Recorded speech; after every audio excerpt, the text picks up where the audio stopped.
Hello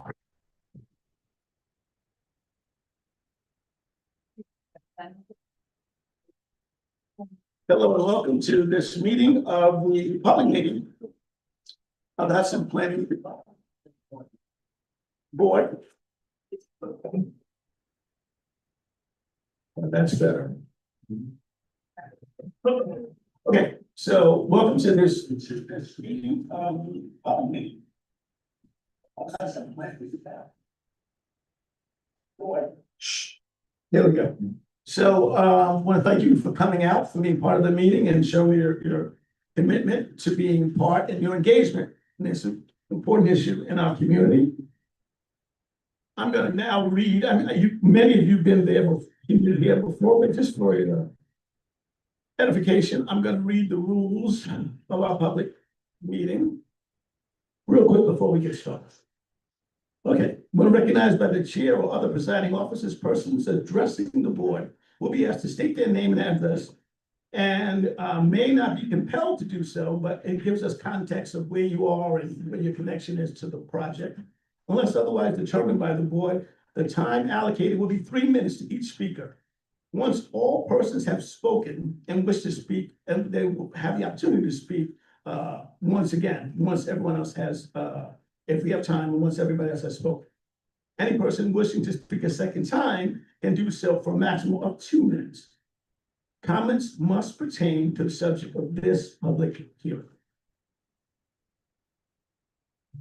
This is the decorum section. No member of the public is permitted to address the planning board during the meeting or public meeting unless recognized by the chair, which is myself for this evening, or other presiding officer. All persons speaking will be given respect, courtesy, and in addition, we expect it to extend that respectfulness and courtesy to others. The use of profane language, slanderous or personal attacks, or boisterous conduct, booing or hand clapping is not acceptable.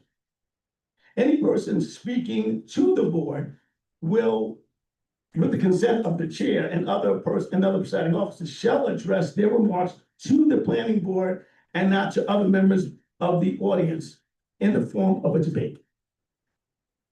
Do we all understand? Any questions? Thank you. All right, so we're going to call to order this meeting of the Hudson Planning Board, July 15th at, well, it started already, but at 6:33 p.m. On the agenda first, we're going to do 2 items, and then we're going to proceed to the Caluso portion. So item number 1 is a request by the county council to have authority to be the lead agency on seeker for the the school project. JLE, right, project. We have thought about it, and we have to take a vote on whether the board is willing to consent to that, to them taking the lead agency status. I want our attorney just to speak to just an aspect of this that I just want to be clear on. Yeah, so just so you guys understand, the reason this is going for the common council and not the planning board, and why the common council might be better suited in this particular instance is because it's rezoning, so the planning board doesn't do rezoning. And the rezoning will have, and this is already built already, so the rezoning is actually going to have the greatest environmental impact rather than the building itself. So for that reason, it makes more sense in this specific instance to have the common council do so. I understand based on your comments from last meeting that there's concern about needing assistance from an engineer.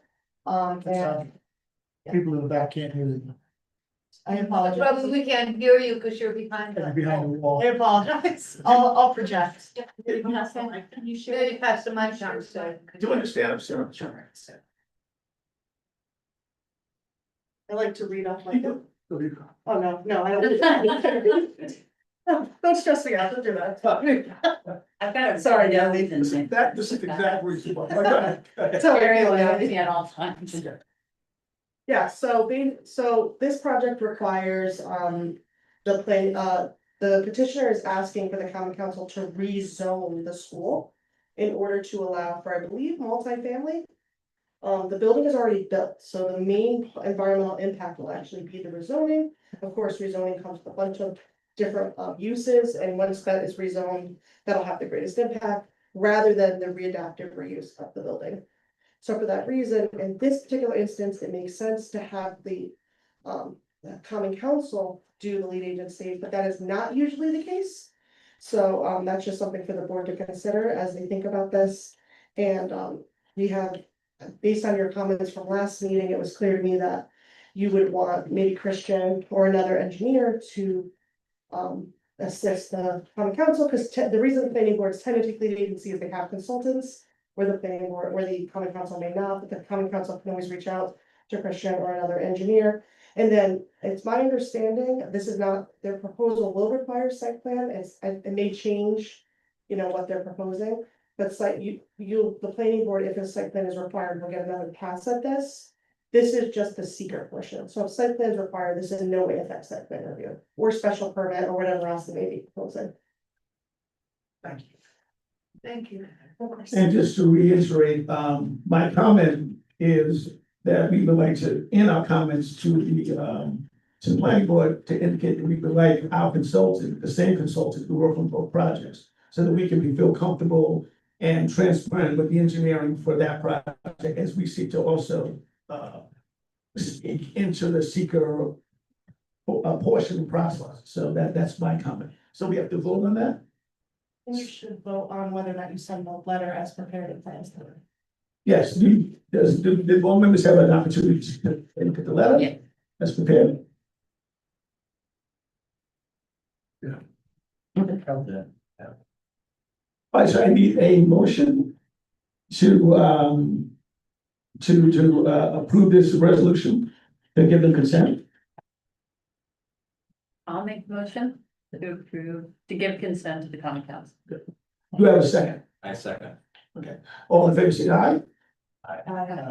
All opposed? So resolution moves forward. Pass. Thank you. So made a motion to consent to the common council, and you should make a motion now to send the letter as drafted.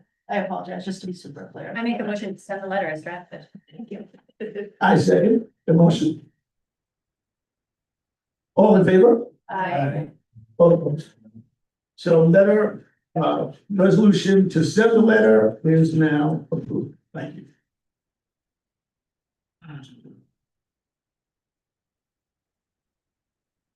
So we have the site plan for 21 North 7th Street, the amended site plan carried over from last meeting, six.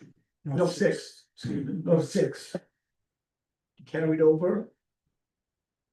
And let me just do something. This would be. Right, so this was the Hudson Harmonic, and this was the addition of an additional lift to the lift that they already had. And I think we discussed it, and the one reason why we delayed it is that we wanted to notice it as proper procedure for the county. We did, the county indicated that if that this particular project was an exemption, so they didn't need to go through full notice, and so we can now approve it. So do I have a motion to approve this resolution granting site plan approval for 21 North 6th Street, Hudson, Hawaii? Do I have a second? I'll second that. All in favor of the resolution for 21 North 6th Street? Please say aye. Aye. Any opposed? Okay, resolution passes. So now to the business at hand, for what I feel most of you have come for. So. Excuse me. I got 2 weeks. Yeah. Oh, You can just those at the end. we could do that at the end. Yeah, Okay. And the escrow. yeah, we'll do escort, yeah. Okay. Okay, Sorry.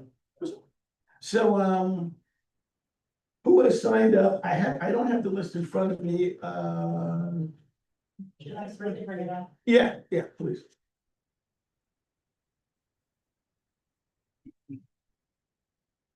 You know, I will say this. Uh-oh, I'm perfect. Thank you. Nobody decided to be first. Nobody's the one, so I guess you're first. I guess I'm first, okay. So, Randall, would you like the applicant to make a presentation, or would you like to ask the applicant if they're here, if they'd like to speak first? All right, so she's asking me, does the applicant wish to make any statements, before, we proceed with the public comments? No. Sure. Yeah. Okay, so, all right, Anita, you first. You know, what I was gonna say is that we have heard a lot of comments, and we are taking everything into account. The public hearing was extended in light of perhaps new information coming. Now, you're free to say whatever you'd like to say. But I think that new information, if you have any new information regarding this, really helps to push the process forward. Can I ask you a question? Go ahead. Thanks a lot. Only I because it's just you. want to know, is there ever a time that the planning board gives comments to us about what you read in the letters and that kind of thing, or we don't ever hear what you think? But when you do get to witness the deliberation, I mean, at some point, you know, and very soon, you're gonna trust the planning board to take all the information in and make the right decision. And they will hear that deliberations. Yeah, yeah. And we will be talking about the comments that have been made Yes. But we amongst don't hear it. ourselves. Yes, you will hear it. Yeah, that's all part of the public process. Oh, okay. Yeah. But not now, until everything is brought into us. We're gonna meet with our attorneys and our group and hash it out, and then we'll do a public presentation Oh, as well as the applicant. They're receiving all the comments and stuff. I would like to make one statement. All discussions regarding Colarusso will be on the record unless it's privileged information such as legal advice.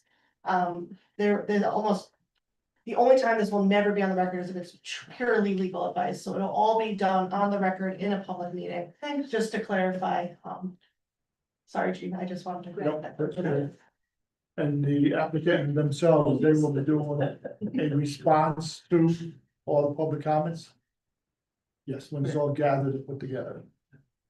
Thank you. Okay, Yes. So, so who are? I'm giving you this, which probably. State your name for Well, I the. was gonna do that. Okay. That's correct.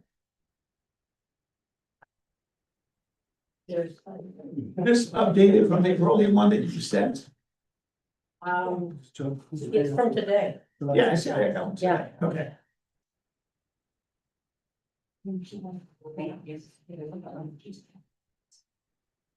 I really like my.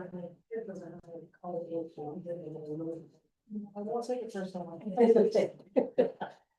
All right. Am I close enough to know? Yep, keep talking. Close enough. Okay, my name is Anita Duvenfrey. And I live at 203 Allen Street in Hudson. Can you hear me right? Okay, good. I'm gonna be talking about our petition. The latest petition sponsored by our waterfront was launched on May 20th this year, and that is less than 2 months ago. And it has garnered 517 signatures. These people agree with the statement that's in this petition that, and I'm quoting here, we urge the planning board to either reject the dock permit application or impose strict enforceable conditions. I just gave you a copy of that statement. There's gonna be a lot of numbers here, I'm sorry, I hope you can tolerate numbers. Our 2019-2020 petition drew 1,200 signatures. The 1998 to 2005 petition opposing the St. Lawrence cement plant, 14,000 signatures, and another 3,000 signatures in 2011 submitted during the LWRP process. Now that adds up to, I mean, maybe my math is wrong, but I think it's correct. That adds up to 18,717 signatures of people who want to protect the waterfront. Now, to me, that sounds like a big number, right? I mean, the Hudson only has 6,000 inhabitants, so obviously there's people who participated in this process several times. So, you know, but that's not at all problematic because it's over a period of years. Now, specifically, this current petition demands that the planning board, or asks likely, that the planning board avoid undermining Hudson's economic progress, limit expansion of truck trips, keep the public meeting open according to state law, conduct a review of the dock permit under city zoning code, require the applicant to address urgent public and board concerns. Now, I would like you to visualize what 18,717 looks like. Imagine a banner of the faces of all those people. And each face is a foot wide, a foot by a foot, okay? Now that would run 3.5 miles, a banner of 3.5 miles. Look, that's pretty long. And then imagine a video, which allots only 20 seconds You have 20 seconds. to reach, oh, that, I just happened to say 20 seconds. Now you got 13. Okay, thank you. This adds up to 4 days and 33 minutes. A video of 18,717 people saying no 24 hours a day for 4 days. If you were forced to watch this video for eight hours a day, it would take you 12 days to get through it. But I'm assuming you would relent before the first hour was over, that would eat into a whole third of almost 3 hour long set of the most recent petition signers. After less than an hour, you would have understood the magnitude of the public opposition. You decide with it and enforce the city zoning code to the full extent of the law. Thank you. Thank you. Thank you. Thank you. Okay, bye. I don't know who Green was gonna be, but Hillary Hillman. Hillary Hillman. Hello. I make copies of my letters. And I don't plan to read the entire letter, but the synopsis. And then some.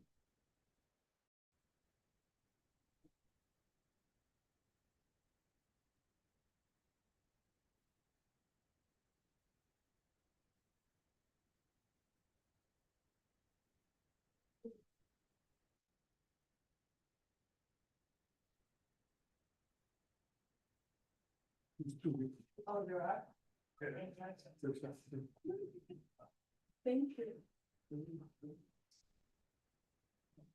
And I just want to be clear, in your letter, you asked, why we haven't responded, to the comments. And I hope that the information that we gave earlier is just not a part of the process yet.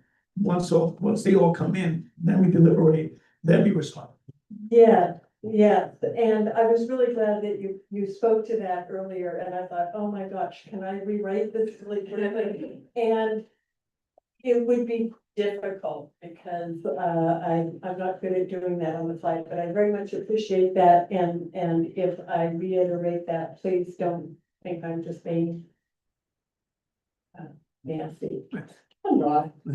And on that note, I want to thank you. I want to thank you for this very important role that you serve for the city of Hudson and the residents of Hudson. And I want to thank you for the opportunity to speak and that you have kept this hearing open. I think that I really look forward to hearing your deliberations.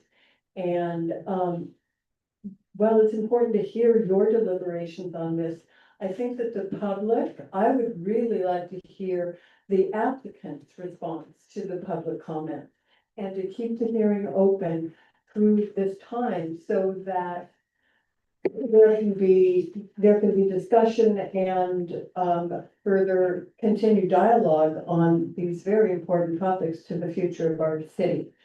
So I just want to review a little bit about the history of public comments regarding this application.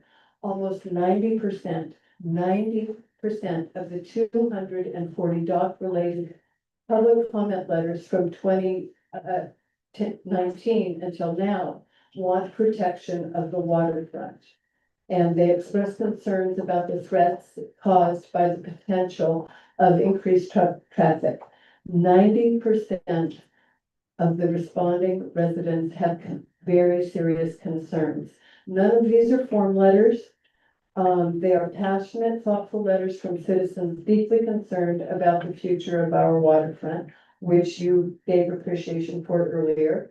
And I was glad to hear that. But to think that in just 2025 alone, addressed to this current board, in just 7 months, you have received 134 letters regarding this application.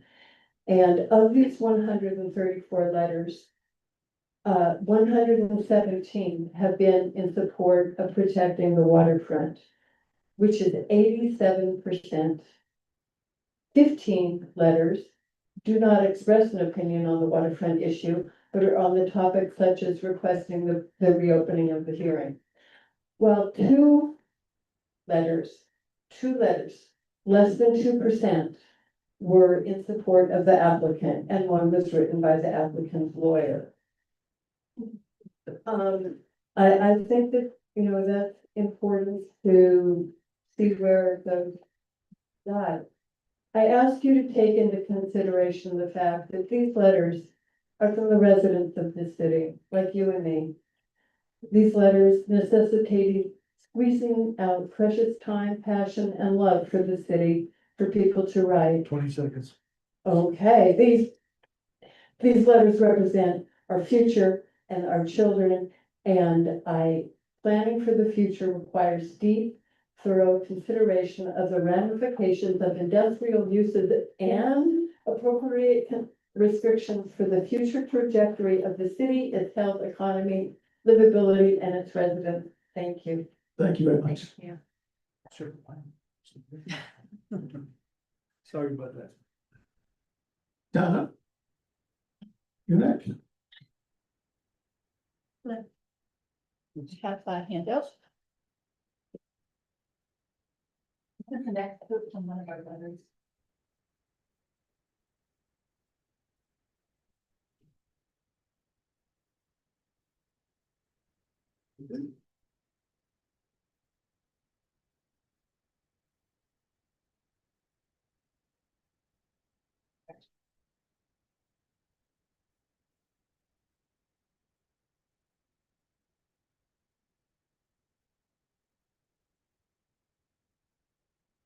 Hello, everyone. Can you hear me okay? Great. Thank you for allowing us to speak to you today. My name is Donna Strife. I'm First Ward resident and represent our Hudson waterfront.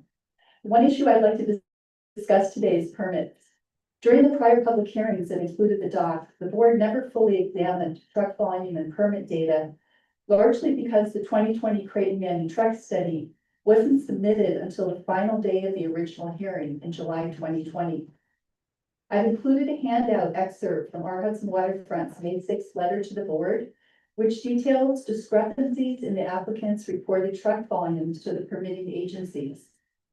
In 2016, 9 years ago, the applicant significantly underreported truck traffic in its permit applications to 3 agencies.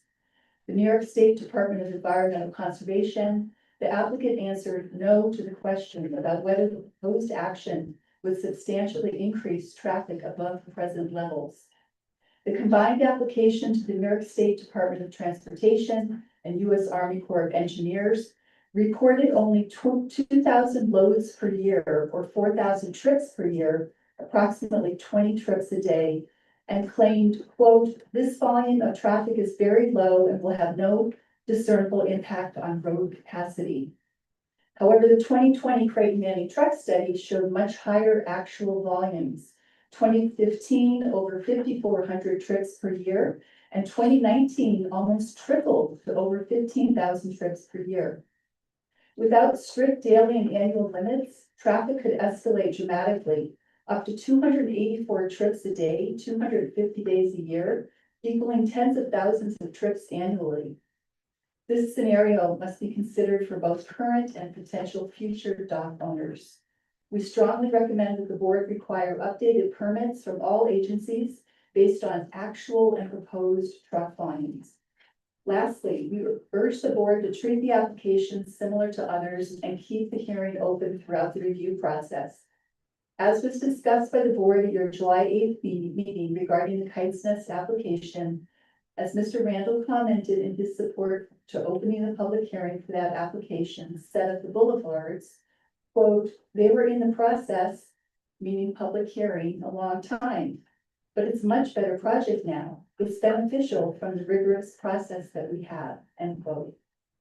Much has changed relative to the dock permit since the initial hearing on the Dock Hall Road ended July of 2020.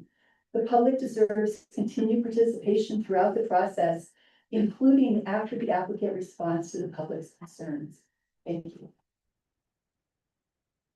Thank you.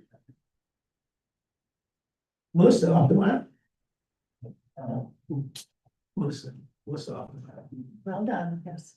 Impossible thing. Thank you so much.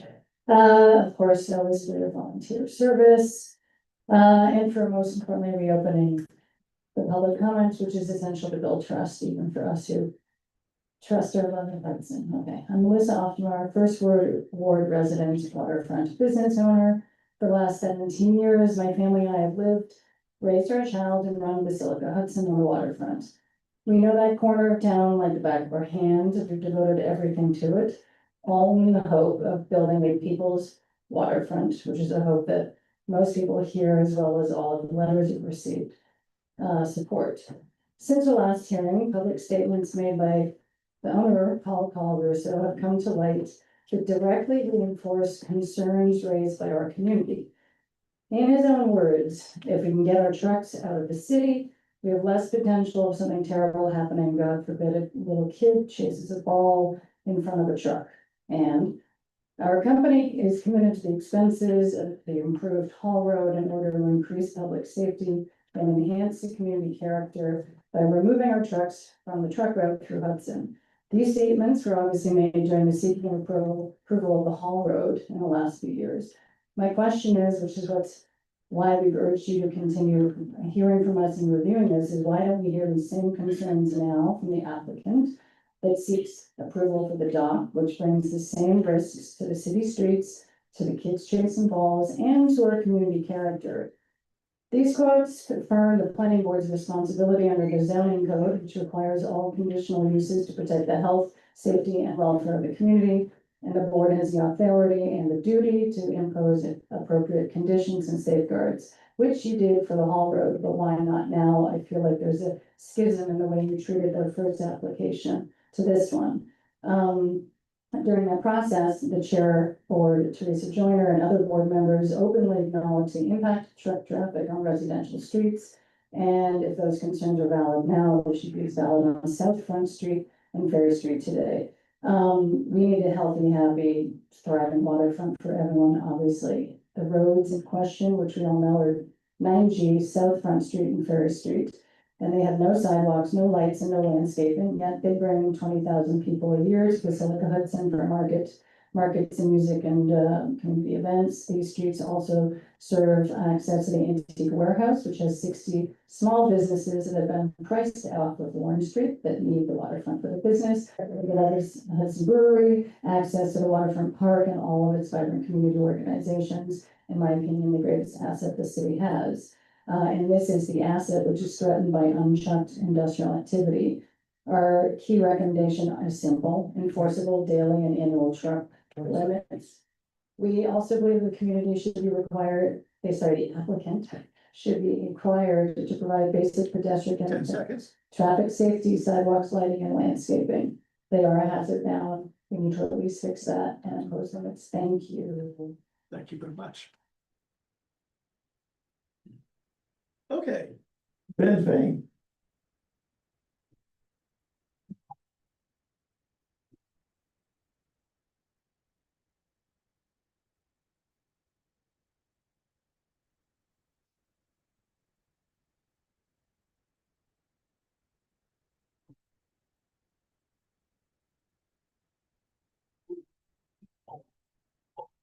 Good French.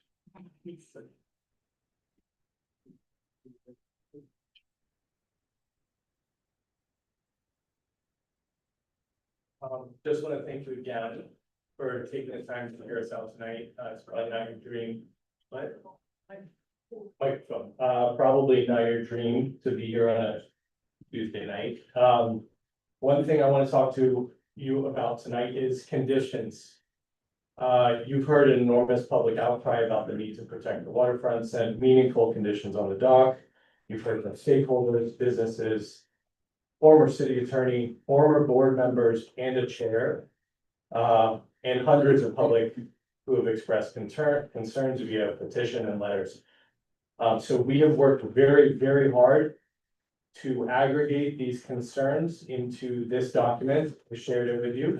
That's what you have in front of you. The conditions are all grounded in the zoning code 325-1-17.1-34. The mothership of here, the critical condition from our point of view is volume. Without limits on volume, we have a shocking expansion at the dock with no recourse. I had an image at the top of my head, that's gonna sound weird, but it just happened, of a pirate with 2 eye patches, 2 peg legs, and 2 hooks for hands. And I think that's what happens to Hudson if this gets passed without meaningful conditions. 2 other things. If the board does want clarity about their authority to limit truck traffic, you are well within your right to send it to the ZBA for clarification. Lastly, the public hearing. There is no reason, none, to close the public hearing yet. We've had 2 opportunities to talk, 2. There were people even tonight who wanted to come, who, because a common council meeting is going on right now, couldn't come and be heard. So I'm just begging you to keep it open. It's not a process to rush. It's clearly the biggest decision to happen to Hudson and will be for decades. Can't thank you enough for your time. I know this is a lot. Thank you very much. Thank you. Nicole.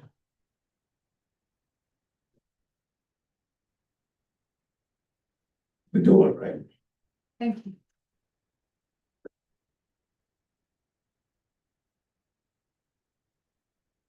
Well, broader reading would be a little better. Thank you.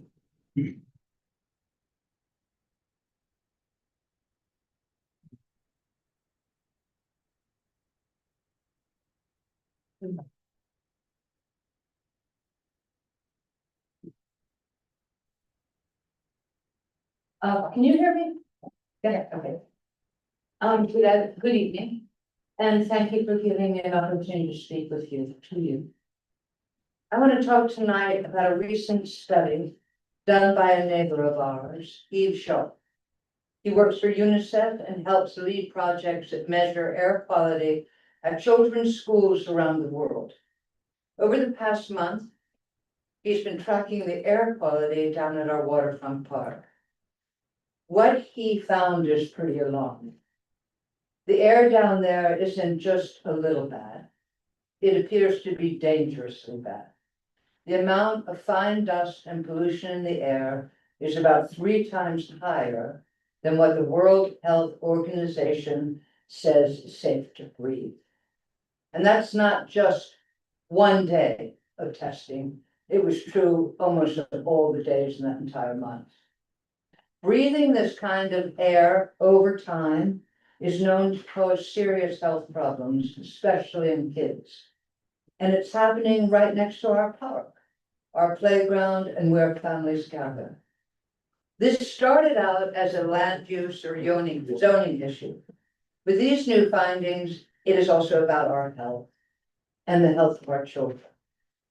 That's why I'm asking the planning board, take this seriously. Before you approve any industrial permit at the waterfront, we need a full independent environmental review paid for by the company applying. We also need regular air quality monitoring and help from state and federal environmental agencies. The numbers don't lie. The longer we wait, the more we put our community at risk. We owe it to each other and to future generations to protect this place we all call home. We all call this home. And you have, this is importantly, in the Hudson zoning code provides really clear guidance in these situations. Section 325-17.1 prohibits the emissions of dust, smoke, gas, odor, or air pollution that adversely affect the surrounding area or create a nuisance. Section 32527 bans any use that is noxious or objectionable due to air pollution, waste discharge, noise, or light, especially when these activities cause injury or disturbance to surrounding properties or their occupants. And section 325-34 directs the planning board when considering conditional use permits to weigh the public health, safety, and welfare of both the general public and immediate neighbors, and to impose conditions and safeguards that fulfill the goals of the zoning code. And I really thank you. I know you put an enormous amount of time into this, and my name is Nicole Vidor, and I live at 39 Elms. Thank you so much. Thank you. I just have a quick question. In reviewing your documentation, it doesn't indicate the source point of where they were monitoring, so where they monitored from. Do you happen to know? Someone help do that. Does anyone know where the monitor? I think it's somewhere on Front Street, near the intersection, what that street is called, but South Front. South Florida. Okay. Sure, I could get that. Yeah, it would be helpful to know that. Yeah. Thank you. Next.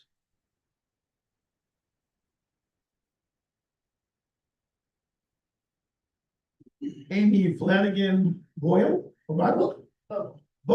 Yes. Good evening. As Randall said, my name is Amy Flanagan Vogel. I'm a resident of Hudson in the First Ward. And I'm here on behalf of our Hudson Waterfront, which is a grassroots organization that believes the future of our waterfront belongs to the city citizens and the citizens alone. As so many others have said, I want to begin by thanking the planning board. I know this is a lot, and like many of us here tonight, you're Hudson citizens and you're volunteers, and you've stepped up to serve your community, and I recognize how difficult and often thankless that can be. So thank you. And we're not here in opposition to you. We're here because we share the same hopes for a healthy, thriving Hudson, for our children's future, and for responsible stewardship of our waterfront.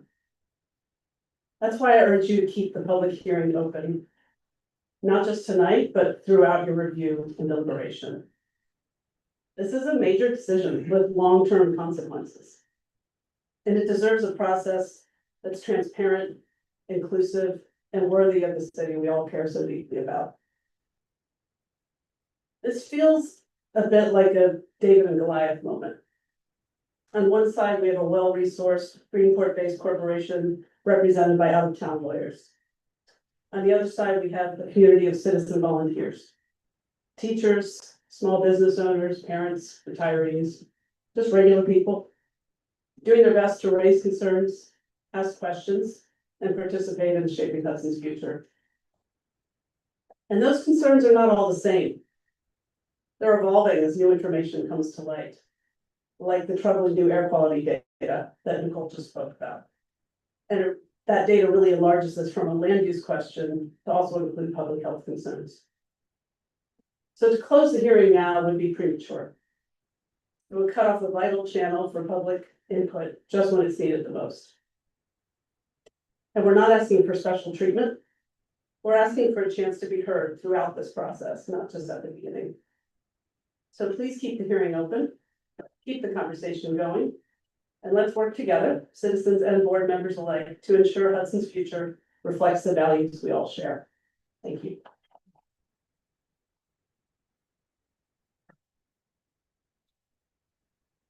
Tony Still. This is a letter from Jack, who couldn't continue here today. See the report. Posted, it was about.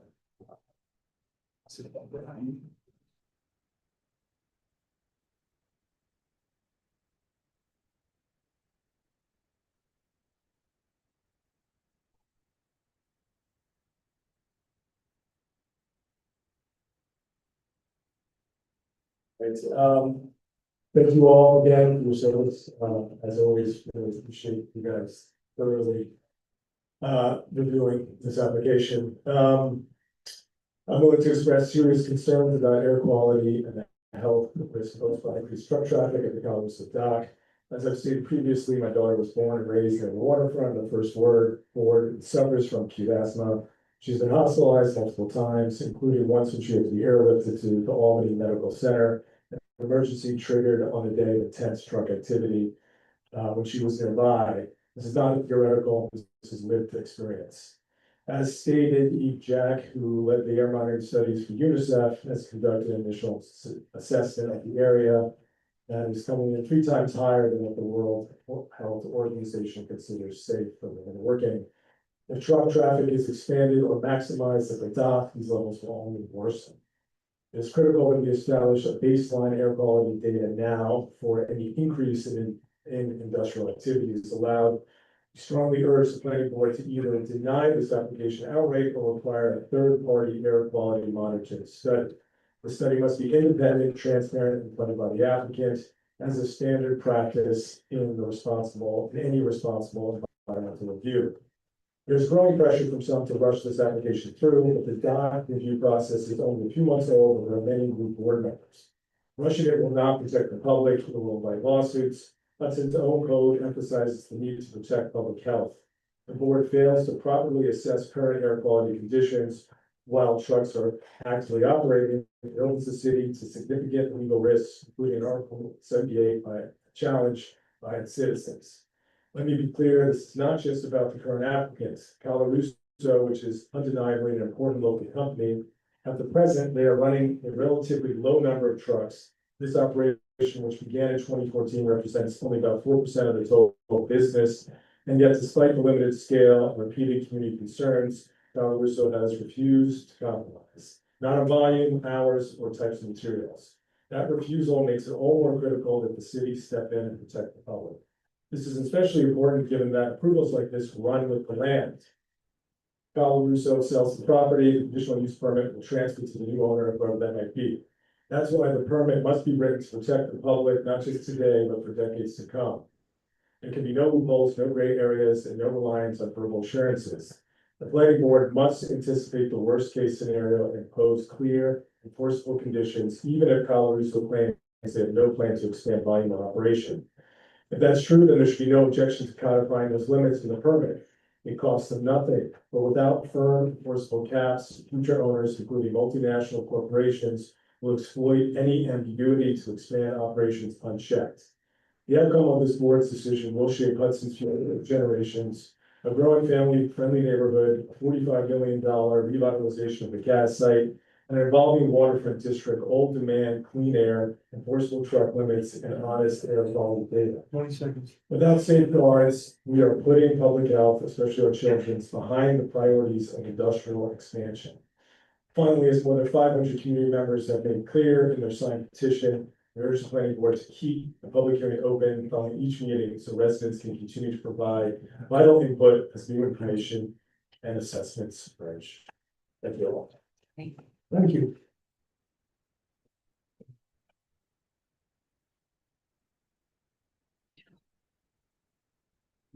This was not it. Yeah, Julie Metz. Julie Metz. Hello, can you hear me? Thank you all, and for keeping this meeting open, the public hearing open. I've lived in Hudson now for about 11 years. I've been part of this issue almost since arriving in Hudson. I've been to very many of these public hearings through several versions of this planning board. And throughout the process, the overwhelming feelings of the public has been opposed to this project, opposed. You have the opportunity to preserve our Hudson waterfront for its residents now and into the future. The expansion plans Colarusso proposes will, simply put, destroy the enormous economic potential of our waterfront. Responsible developers have already begun the work of restoring buildings and repurposing them for small, non-polluting businesses and have hired local workers to run those businesses. Other developers are interested in the potential of the Dunn warehouse, but they will likely walk away if there is a noisy, polluting gravel depot next door. All the positive effort that we have seen at the waterfront will be destroyed if the Colarusso plan goes forward without strict limitations on truck counts and hours and mitigations to address concerns for public health and safety, such as noise and dust. You absolutely have the authority to do this, despite comments that have been made by the lawyers representing Colarusso. I have spoken to residents near the Colarusso quarry, and they tell me there is dust everywhere all the time on their homes, cars, windows. None of this is good to breathe, not just for people with asthma, but for anyone with lungs. Imposing strict limitations on operations or outright denying the conditional use permit will oblige Colarusso to consider other viable alternatives to bring their gravel to market. Let me be clear that we're not saying that the company cannot continue to function. Colarusso is based in Greenport. The company pays most of its taxes to Greenport. Apart from some fireworks on Flag Day, the company does nothing for Hudson. In fact, an expansion of Colarusso operations will damage the growing waterfront economy and impede the construction of housing and small, non-polluting business that we desperately need. Further, if Colarusso sells to a larger aggregate company, 20 seconds. an entirely possible scenario, the expansion will continue and we will have no recourse. We will be handing over our city's greatest asset to a company that doesn't care about the health and safety of our residents, let alone the future economic potential of our one and only waterfront. Thank you very much. Thank you. Okay, William Demarest.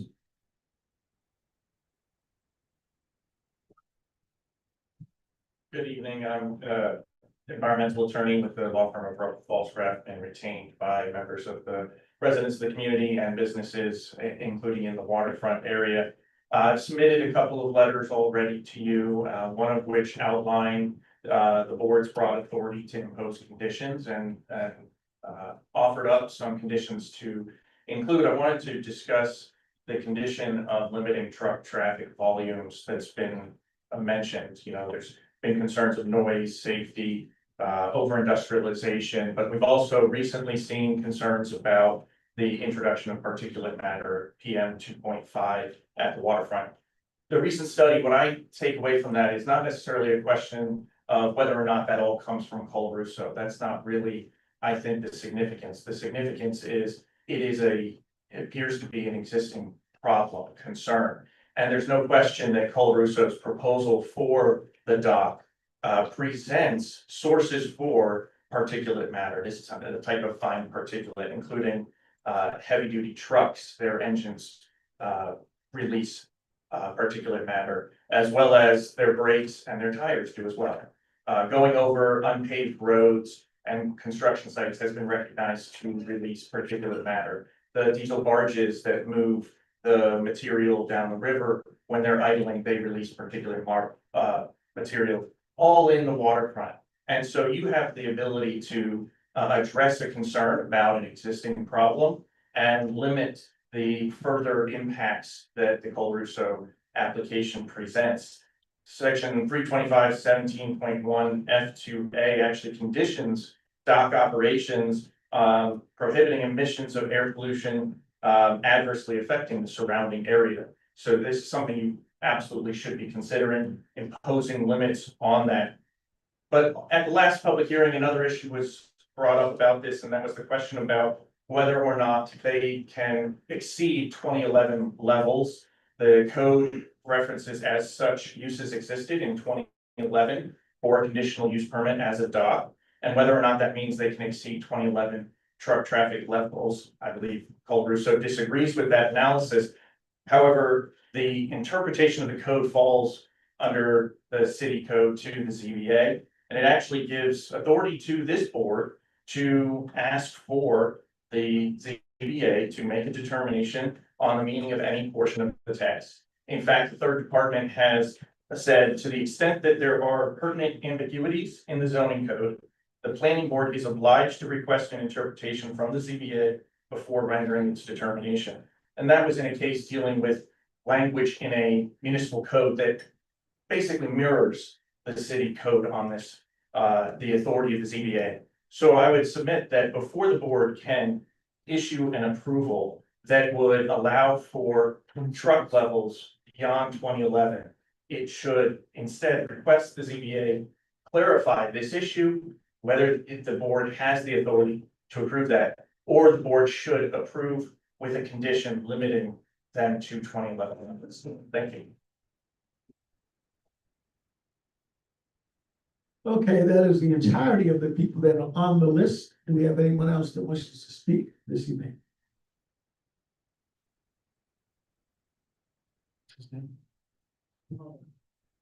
Lloyd, please introduce yourself. Lloyd Heading.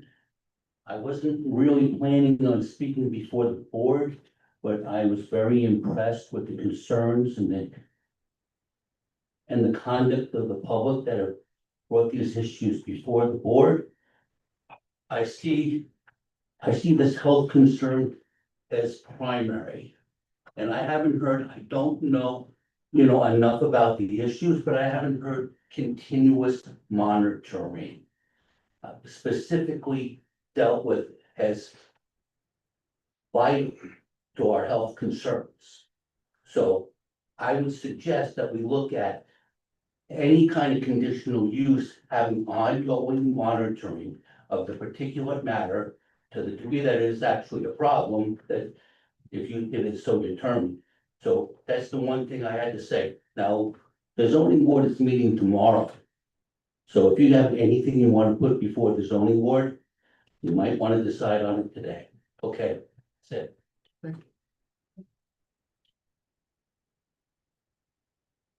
Okay, Nick, would you like to speak? Sure, quickly. You all have the larger document from Hudson River, the coalition. That was from the last public hearing, and there's another. The same document was sent to you all today, and this is the one pagers.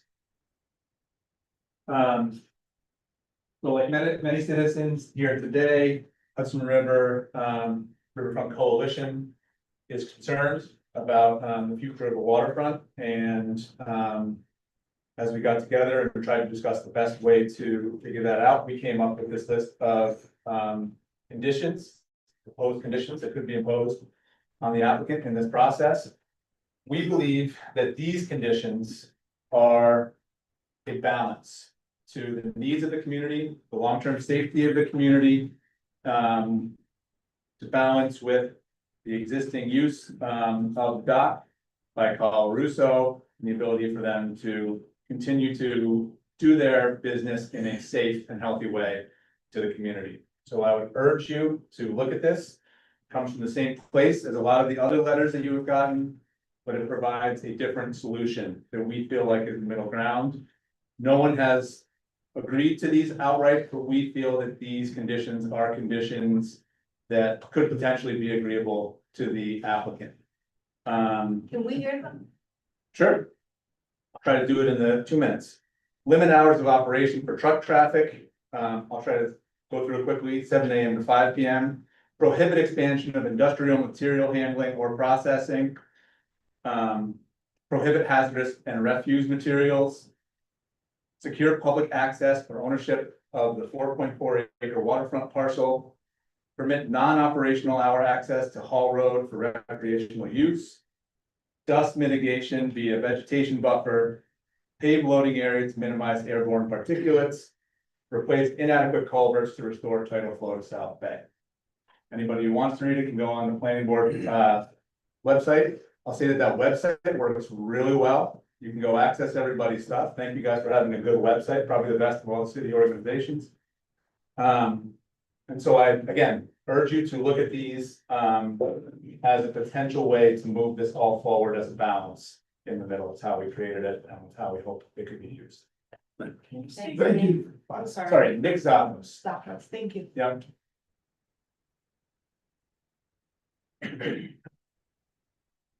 Please say your name. Sean Rowland, I am a resident of the Fifth Ward, and I thank you all for your service, and thank you all the members of the public who spoke. Everyone spoke incredibly well and shared really important information. As I was sitting, I was reflecting a little bit on my own journey before this board in 2021. For also a large project that would have a significant impact on Hudson, which is the pocketbook factory. And, you know, I was just thinking about our process, which lasted more than 6 months. In which the public hearing was open for, I believe, 5 months at that time. And we were in front of the board for a as of right use. So it was not a conditional use permit. We were proposing a project that was in line with the current zoning of the city of Hudson.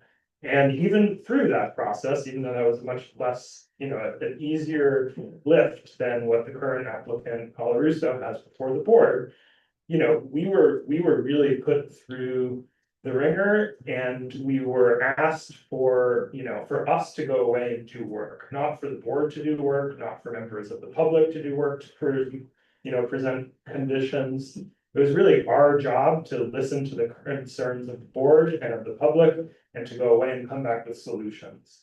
So I wanted to just voice that was how we were treated in front of the board, and I thought that was a very fair way to be treated, because, you know, what we were asking for was, you know, for the board and for residents of Hudson to, you know, accommodate us, accommodate a new project. And it seems that, you know, what I'm hearing here is like the public really coming forward and trying to work with the applicant. But there's this lack of the other side of that, you know, how do we meet in the middle, or how do we find some way to protect the concerns of the waterfront and also allow them to continue to do business. For the record, I don't particularly think, you know, throughout my process, I wasn't sure we would get approved, and we were, but, you know, there's always the option that this board has to deny a permit, particularly when there are very serious concerns and questions of even the legality of what is going on. So I just wanted to share my experience and also kind of provide that counterbalance that just because you're before the board with an application does not mean it necessarily will be approved or should be approved. Thank you all. Thank you. Do we have any more comments?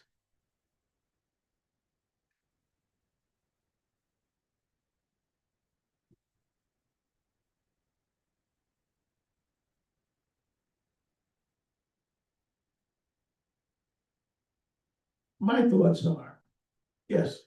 Yeah, I was just gonna say something about it. Oh, cool.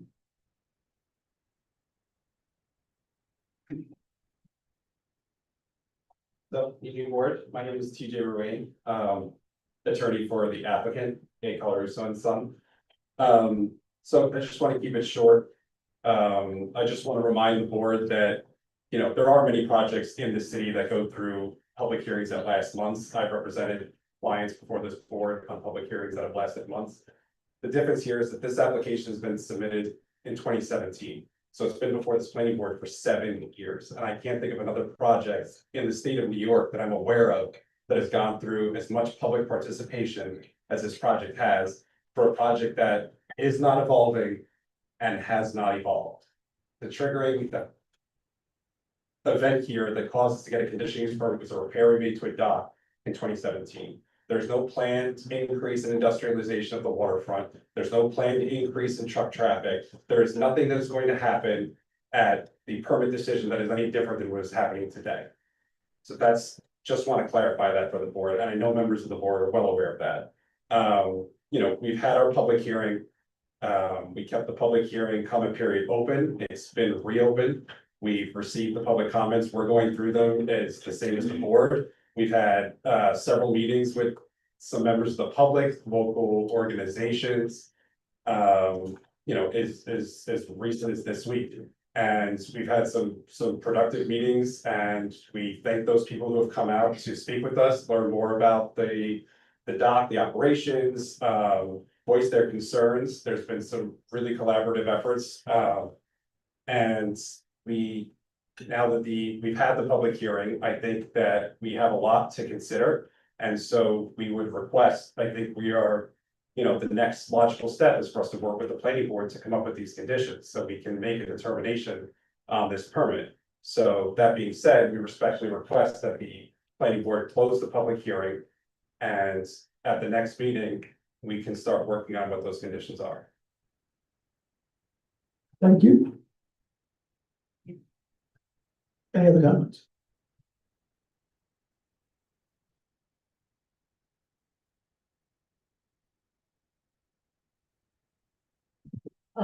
Hi, Julie, that's again from the first ward. As I mentioned, I've been present on this issue since it first appeared before, at the very, very first time it appeared before the planning board. That predates this attorney. And I'm just going to say that a lot of what this attorney just said is untrue. There are expansion plans. They have indicated their request to expand the number of trucks. That is specifically what they are asking to do. They, so I think there's some dishonesty here from the attorney and the way that he is representing the request of the applicant. And I would actually really like you to look at these health and safety issues, which are so vital to us for the future.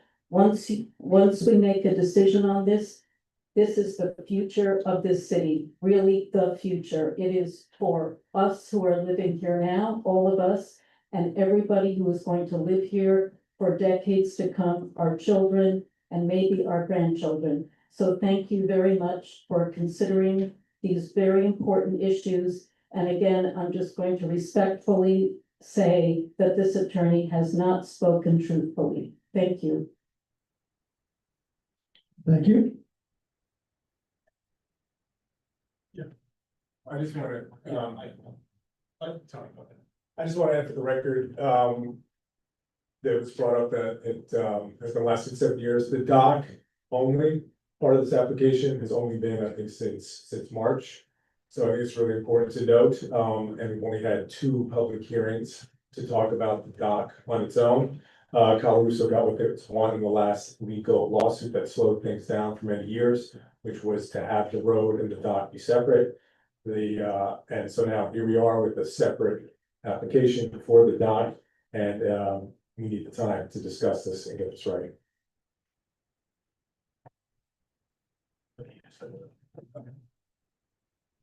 So I'm not going to enter into a back and forth with my response. I think it's completely inappropriate, but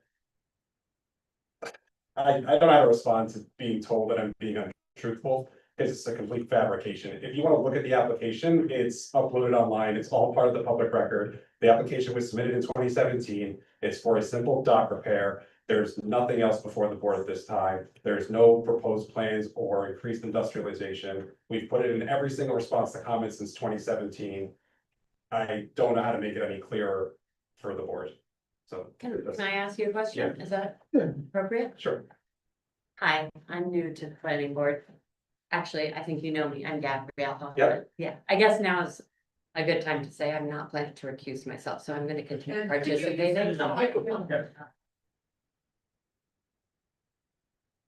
I was gonna ask you a question and I was introducing myself. I'm Gabrielle Hoffman, and I realized it was a good opportunity to let you know I'm not going to recuse myself, and I can speak to that more if necessary, but since I'm gonna continue to participate.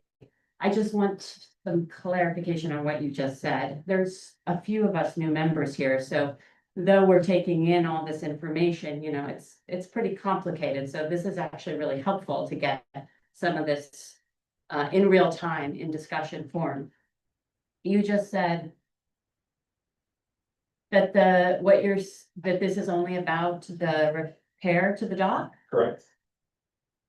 What about the conditional use permit for the entire operation? So that's what triggered us to come before the planning board, was we made a repair to the bulkhead in 2017. Right, We were indicated at that time by the zoning official that we did not need a permit for it. We went ahead, got DEC permits, state permits, fixed the bulkhead. We were told afterwards that it triggered our obligation to come get a conditional use permit.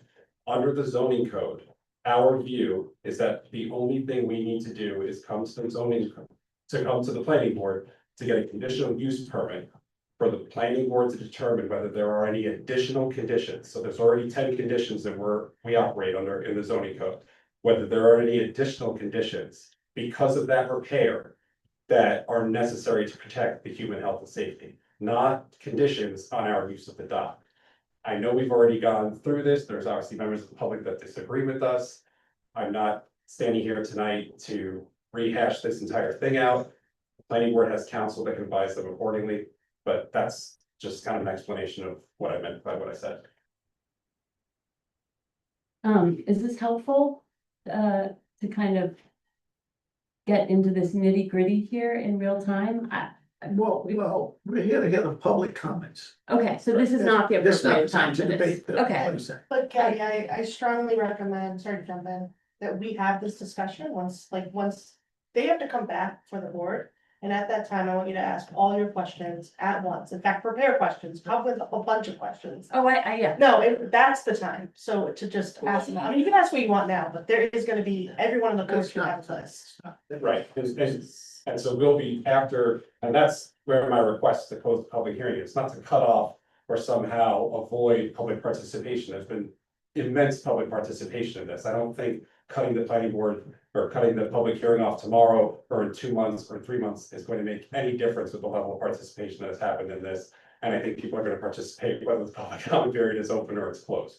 But the point is to move forward to the next step where we can sit down with the planning board, talk about the public comments we received, the meetings that we've had, the things that we believe are reasonable conditions, and then hear what the planning board, I mean, that's what we've been trying to get since 2017. And we just haven't been able to get there. Thank you.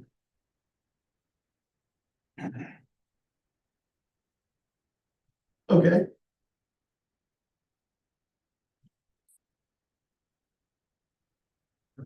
Station again, Lloyd. Lloyd Alden, Ketting, once again, so it's, so there's deliberations. And then we've been waiting for the applicant to respond. There has not been response that the public are cognizant of. And you're gonna go ahead and deliberate with the applicant. And the public are gonna be where. So I think now is probably an appropriate time for Gabby and anyone else to flesh out what the applicant's intentions are and how they plan to go about resolving, because that's how you move it forward. And closing the public hearing. Are you gonna open it again? I mean, what happens when you come to your deliberations and you establish the conditions and you're okay, this and that? And are we gonna monitor on a daily basis? You know, what are you gonna do about the air quality? I mean, maybe it's not Colin Russo, but how do you know? So I think there needs to be some back and forth after these conditions are established, and that's kind of where I'm at, okay? Well, I appreciate your thoughts on the process, but there is a process. And this particular portion of the process is for us, the planning board, to make the decision. And let me just say this. I know that everyone cares deeply about the waterfront. I care deeply about the waterfront. As much as you do. However, the planning board has work to do in this particular thing. Our understanding of your public input gives us information. All the great information that you've given us everything that the applicant gives us all goes into a decision process. But at the end of the day, the planning board has to make this decision. It's not a we decision, it's you give us information and we make the decision. I understand that you want to continue to be in the process, which I think from the perspective of transparency, you will be entirely in the process. But this is, again, like every other applicant, a planning board decision. So we have to get the information, ask the questions at the right time, and then make those decisions accordingly. So I know it may feel good to do something, a certain sort of way, but this is not about that. And I'm just gonna say this, I think at this time, we are nearing the time where we really do have to take the process, internalize it, ask the questions, synthesize what we have, and then get into the deliberative part of this process. I know you guys would hold on to it because you love this one, you're here because you love this town. And we respect that. But you have to respect that the planning board has a job to do, a legal obligation to do, in a legal fashion to do that. And you must let us do it. And so that's what I'm gonna ask. We can have some more questions, but I am gonna ask. And again, it doesn't feel good, but it's what you must discuss is we have to move on to the next phase in which we do close the public hearing. Doesn't mean that you can't have input, but we do have to close the public input at some stage and start with the next part of the process. We can debate, I don't want to debate that. No. With you today, No, I think that because we do have to have a conversation tonight about moving forward. I think it would be really helpful for the public and for me and possibly other members of the planning board to discuss really clearly what the process is meant to be, because I'm now confused. I was there last meeting when we discussed Kite's Nest, and the boulevards has been referenced many times, and now tonight we found out that the pocketbook factory had a process where the public hearing was open for an extended period of time. So I'm genuinely asking to walk us through what the process is meant to be, because I've heard that we have to close the public hearing so that the applicant can respond, so that we can then deliberate. And I've heard that there have been many processes where the public hearing is left open, the public comments, the applicant responds, the public comments, the applicant responds. There's deliberation happening continuously through that process or at the end. I'm just trying to understand why one process is applied to some applications and another process is applied to other applications. And I think it would help the public to have that understanding too, so that they can respect our process. Well, as I understand it, as we listened, and the reason why we opened it was because we were going to have new information. And we wanted to take in that new information and listen to it. What I hear tonight is, the study here is very interesting and compelling. I think though that we were thinking, at least I was, about the whole pollution and particulate matter issue before, so that's not necessarily new. It's more information about that, but that's not new. All that, like, we kind of closed the public hearing when we stopped hearing new information about the project. When we're satisfied that we've heard, the entirety of the information. People have done a great job in documenting, to me, the volume of people who don't like the project, the reasons why they don't like it, the amount of, visually, graphically, how that's represented, all that is good. All that is helpful, but it's still the same information synthesized in different ways. So that makes sense to me, what you're saying. I'm just wondering what is different about other applicants' processes? Why did the Boulevards process go on? Why did the pocketbook factory go on? Because it seems like the public thinks that this public hearing could and should be left open. And it sounds like from what you're saying that that's not how the process works. So I'm confused. Well, it's only went on the same way as long as until we heard new stuff. But I think that our attorney can answer. Yeah, mind if I jump in? Yeah. So there's legal considerations for boulevards, for example. But okay. But I will speak into the mic so everyone can. Second. So to answer Gabby's question, which is a great question, and I think that's something that. I think there is some misunderstanding. This public hearing has been opened since, I believe, for the doc since 2019, and if I'm wrong, I apologize, but it is before 2020. I have it somewhere in my notes. It was correct that there's only been a couple separate doc hearings. But if you look at the way they've been noticed, and I have doc comments dating back to 2020. So it's not as if this public hearing has been going on why has it been only going on for 2 or 3 months? This public hearing has been going on for years. So that's part of the difference. Even the Boulevard, which was a very long public hearing process, went on much longer, and went on much shorter. Part of the reason the boulevards, for example, in Mill Street stayed open is there were seeker concerns. For example, Mill Street had the flooding concerns that came up later after seeker had closed, but may have reopened seeker depending on where that is. Same with the boulevards, there were traffic concerns related to seeker. This is a type 2 action. So that's part of the reason this is being treated differently. The public hearing is meant for the public to talk about the current proposal by the applicant. It's not meant for the board to have a back and forth with the public. It's meant for you to take in their comments and then deliberate amongst yourselves. And the only reason that sometimes the board will leave public hearing as open is when it's related to seeker or a seeker question that's outstanding. For example, the negative declaration for the Boulevard said there had to be a FFL. But the applicant never presented that. So that was something that was left open. That was part of the reason, just in case seeker had to change. That was part of that consideration. That is not the case in this application. So the short point of this is every application has unique challenges. And unfortunately, seeker is not part of this review because the court has said this is a type 2 action. Of course, you're looking at the doc application and things in the zoning code, but you're not doing a seeker review. So that's part of the differences. And just to be clear, this has been open for years. It's not like it's only been open for 1 or 2 months. And that's part of when people say it hasn't been open.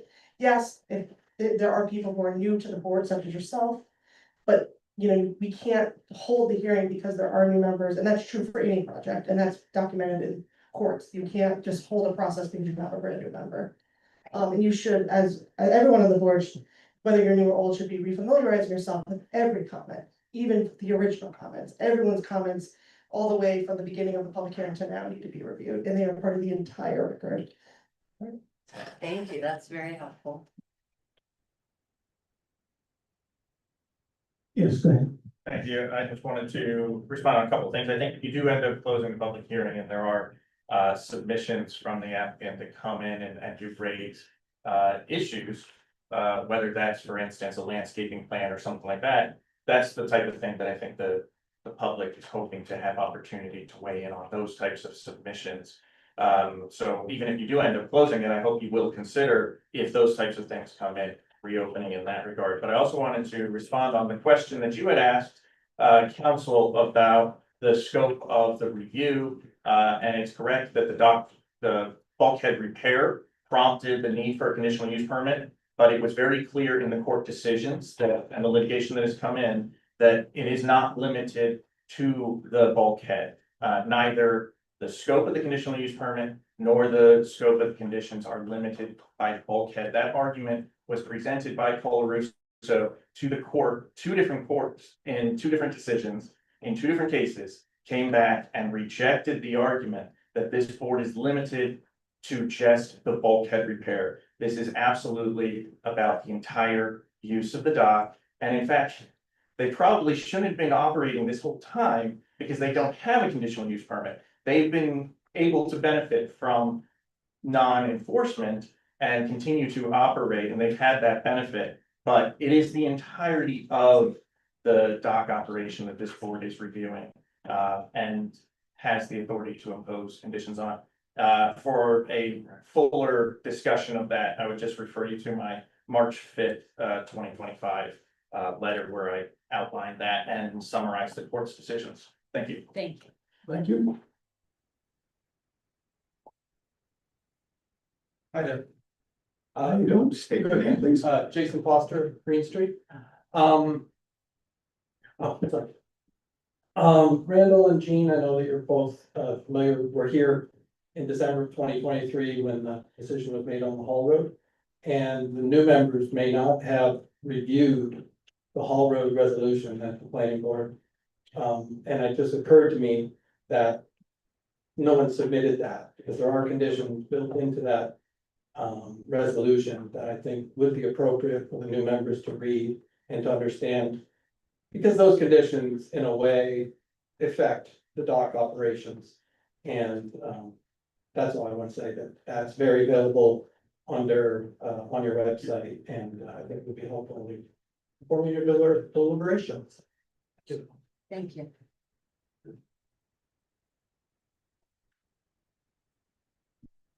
And I was gonna say, I'm just one member of this entire board, but I will say, if there was something new, and like, I'm not opposed to reopening it if there's a reason. That's my comment. If there was something new that would make that appropriate, then as the board member that I am, the chair for tonight, I would be opposed to that. I'm just saying at this point, as I see it in our deliberations, that's my thought. Can I share in response to that? That I called Monica Ryan, who ran our training program that we all were at last month, to ask about public hearings, because I was confused about what the process was, because it seems like everybody sort of has a different argument. And she said that it was up to the planning board how long to keep the public hearing open, and it often does close, and then the applicant responds, and then the planning board deliberates. It often stays open throughout the process. She did make it clear that if it closes and any new information comes in from the applicant, or anything changes in terms of zoning, then absolutely it should be reopened. I understand. So that seems like good information for the public to have, that is a very common response to, and not a common, but not mandated, but certainly. Well, best practice. Best practice. It is mandated if it's substantial, so since your code requires a public hearing for a conditional dock permit. Let's say the applicant did wanna, I don't know, add 25 acres to their dock operation, you absolutely would have to hold a public hearing. So if they have a substantial change to their initial application, you are mandated to reopen. Who defines what substantial? I mean, I will give my legal recommendation on what's substantial, but it'd be more so, I do not see that happening, but because it's been the same application since 2017, but in theory, yes, if let's say they would expand it. Oh, Well, what about pieces of information that are new that aren't coming from the applicant, like an air quality monitoring study? Well, Pass it, put it back in here. And just repeat your last statement. And I just want to clarify, what she's speaking about is that we all attended a planning board training in which this issue was brought up. So that's what she's referring to. So legally, if there's a substantial change to the application, your zoning code, because yours requires permit, public hearings on conditional use permits would require the reopening of the public hearing, if there is substantial. So, like I said, expansion of the dock operation, they suddenly decided they want to go up 50 feet, would definitely trigger you having to reopen the public hearing. And just anything that, so it's hard for me to think of what they may do, like I said, but in theory, yes. If they had a crazy change, you would have to reopen the public hearing. And then my follow-up question was, what if the change or the new information wasn't coming from the applicant? Well, yeah, I mean, you'll see, the board has done that. If tomorrow let's say a storm hits the dock tomorrow, that could change the application. Whether it's from a resident or from the applicant, substantial changes require the public hearing to stay open or to close and reopen. It just depends on, again, it's each individual. The law is all about individual circumstances, so it's hard to, you can't play a game of what if, but in general, if there's a substantial change, you would have to reopen, whether it's from the public or the applicant. Which is why it's my understanding why you have the new public hearing, because you were gonna get new information. I just hear a lot of concern from the audience about the public hearing, so I think the audience, the public, so I think it is helpful not to play what if forever, but to try to, lay this out as clearly as possible. That's why we all understand the process. That's a good idea. And again, as I mentioned, we understand and acknowledge how much you care, how much we all care about this issue. And I applaud you coming out and being part of the process. So, yes. Hi, Nicole Vidor again. Are you saying that nothing There was no new information brought this evening, is that what you're saying? That, Well, what I said is that new what I referenced was, we did hear information about a study that I don't know who did it, and I can't really validate it, but it was information about a study which we can now in deliberations talk about, and then figure out, again, where was it sourced? You know, is how credible this is, you know, there's questions that we have, and we wouldn't answer in the public, but we have to really source, you know, the document and find out. So that was new, but the issue of pollution is something that we've all been looking at and studying, and the particular matter. So I'm saying that's not new. The report is new, it's unknown, so, you know, for us to validate, at least for me to validate, but the issue of pollution is not new. but what is definitely new. Okay. Is that it was monitored by a machine for a month. But I Talk about pollution till the cow come home. I understand, but we can't validate that based on what you're saying, you know, it's a letter, it's not a No, we're scientific bringing you document. new information tonight, new testing information that's never been done before. So obviously, that is something that has to be investigated, and you might decide when you find out more, that actually you actually do for the health of this community, want to set up real monitoring and find out really what's, you know, do it for 3 months and see what's happening. I don't know, but that may go over, I can't speak for everyone. And I that can would speak be for worth myself. holding this open for us to know the extent of the air quality down there. If it's as bad as this report is saying it is, then this is a serious situation, a very serious situation. Oh, well, undoubtedly, Okay, but I'm saying. so I it's was for close us. to the planning board will take that to another step. Absolutely, I mean, I'm just saying, again, I'm speaking for myself, not as for every member, I'm just saying, for me, it is important information. It And is we are- new information. Yes, It is new. It is. You have never monitored it, Randall. You can talk about it, we can all talk about it, but this is the first time a machine has been set up and has recorded the air quality. but you Yeah, don't know, tell that. but you don't know if the planning board or the people on the planning board had already that in their mind about monitoring. Well, I'd love for you to have that in mind and do it. Let us know. Well, Thank it's, you. again, we answer to the applicant. We have the answer to the process of the applicant. It's not a dialogue between us No, and but the you public. now have real information, real solid information about pollution. And that is something very important. Thank you. Yeah, thank you. Unfortunately, the individual who did the monitoring is out of town, and that's why not here. So that might be something to consider in terms of opening and closing the public hearing, for that, and to be able to explain and answer your questions about the report. Question. Yes. Hi everyone, thanks. I just wanted to talk about process for a minute. My name is Kate Tracy. Hi everyone, I think most of you. Hey, Tracy. Earlier you said that the process would include public viewing of the deliberations that the board undertakes. I hear Randall sort of saying something different, that the board will go away and deliberate. I did not and say that, don't mischaracterize that, I never said we were gonna go anywhere. Could I finish? Okay, but I'm just Could I- saying, don't mischaracterize what I said. May I finish? Yeah. So I just wanna really understand what the process is. Thank you, Gabby, for trying to really dig in there, because it is very confusing.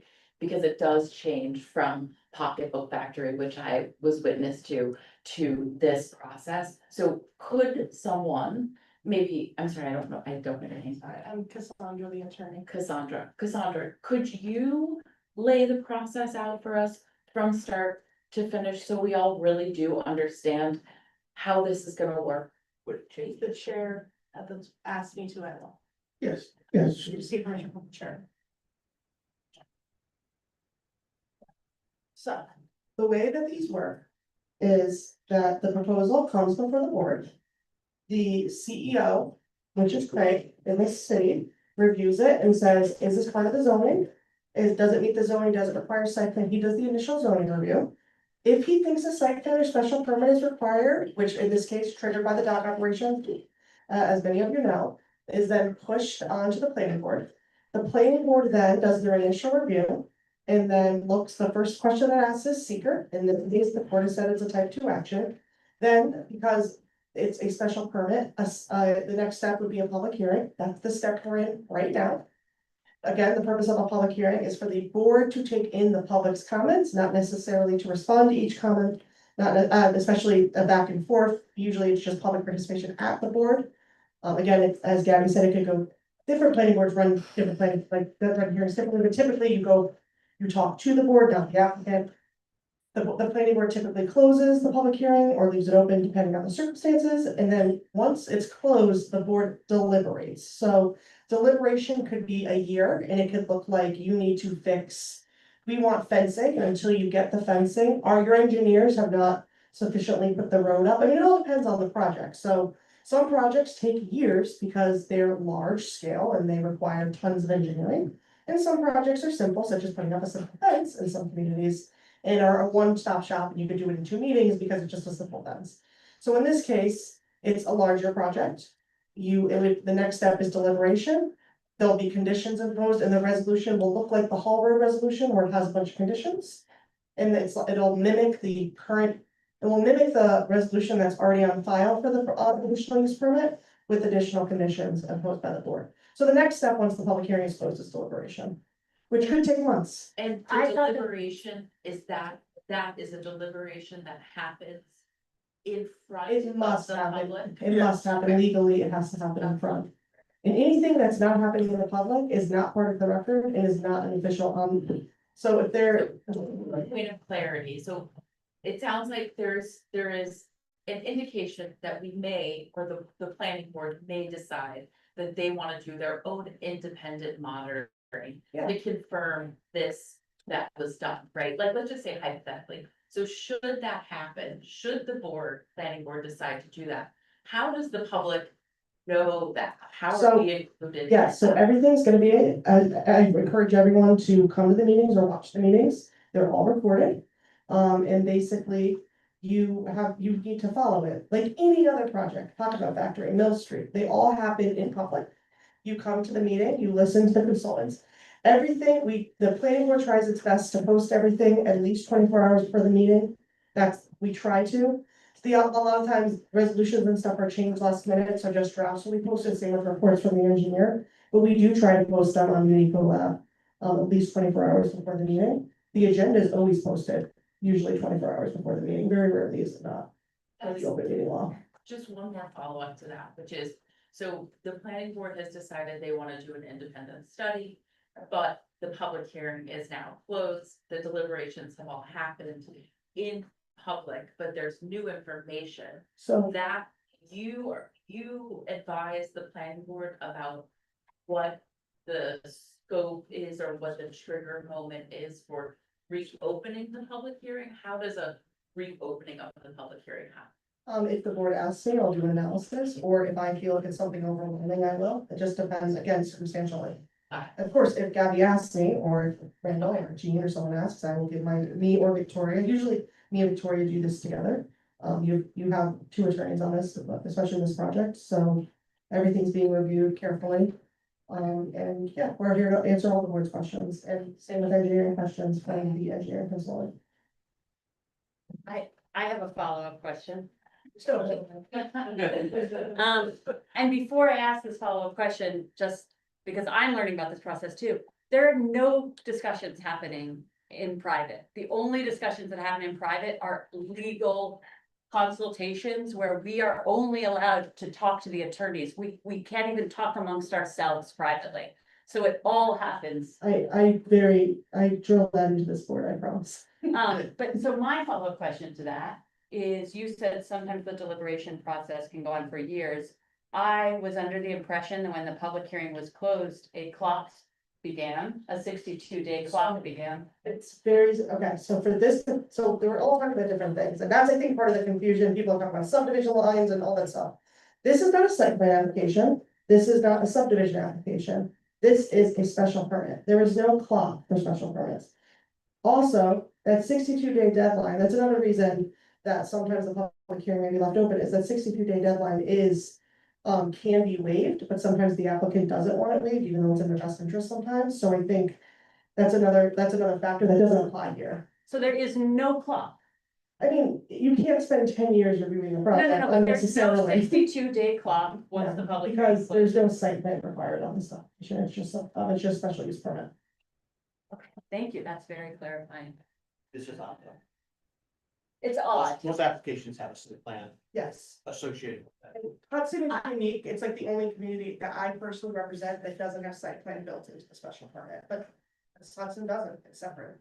Okay, thank you. Sandra, I just have one more question for you, which is last meeting, you did say that the planning board can open the public hearing for any reason they want to. There's other triggers, but the planning board can decide on their own to open it for any reason, correct? We have to have a reason, a valid reason. Yeah, that, I did say that, but I did have qualifiers to that, it sounded pretty Yes. strong, Yeah. but yes. I don't know, wait, that's the question. I like to keep it open so that we can hear what Lloyd has to say. Thank you. Like any kind. So, Swearing. so Don strikes again, so a couple of clarification questions. So the public hearing for this application is simply a vehicle for the public, for you to hear from the public? It's like a one-way conversation, is that it? Yeah. It's not, I mean, we want you to get on with your review, start your review against the code section and determine conditions and whatnot. Okay, so am I understanding correctly that the public hearing is simply for this one way for the public to talk to you and tell you things that you think are important? Is that? And for the applicant to hear the concerns, is that correct? Yes, but yes, Okay, so when the public hearing's closed and you begin your deliberations, you start your review of the code sections and coming up with conditions. If the public has questions or hears misinformation, there have been a number of instances in the past where the applicant has provided misinformation. We would want an opportunity to raise our hand and say, excuse me, that's not correct, or to ask the question to clarify. Are we gonna have that opportunity to ask questions? And to raise our hand if we hear something that's not correct? Or maybe the board isn't aware of something that was submitted 3 years ago relative to this application. Many of us who have been involved in this for years know a lot about the documentation that exists. So anyway, we could be a resource to you for providing that kind of input, so. And then one other thing, the applicant's attorney that said they just want you to get on with it and go to the next step, let's develop conditions. You can't develop conditions until you actually start doing the code review. There are 33 ordinances under the city zoning code that you need to be reviewing that are pertinent to this application. Those have to be reviewed, and as you review those, you will come up with conditions that apply to each one. So it's kind of premature to jump the gun to simply not be looking at the code and let's just talk about conditions as if it's a negotiation with the applicant. and let me just speak, I'm glad you brought that up. Our job is to make sure that the application meets the code. The planning board has to hold the applicant accountable to the code, period. And we've got lawyers that are specialists in the code. So they're aware of all of those aspects to make sure that we're gonna do a thorough review of that. And just one additional thing is that any member could then ask at any point, I mean, usually I said, as we discussed that, I said, there's something new and substantial.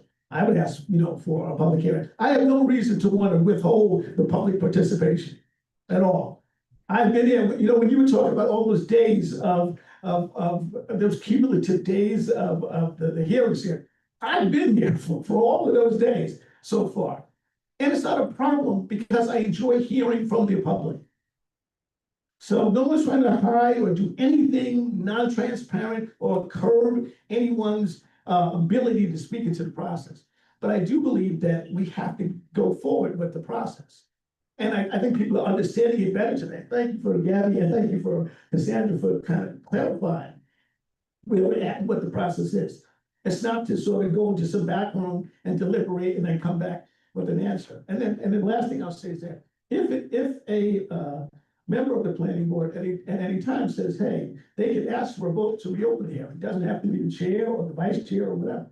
So there are mechanisms, you know, to do this, but we should be getting on with the phase of, as you say, reviewing this according to the code and doing the job that the planning board has been entrusted to do. Can you deliberate and review with the public hearing open? Is there any rule against that? There's no rule. No rule against that, is that correct? There's no, sorry, I don't get my mouth, I apologize. They're my caffeine meds. There's no rule preventing the public hearing from staying open while they deliberate.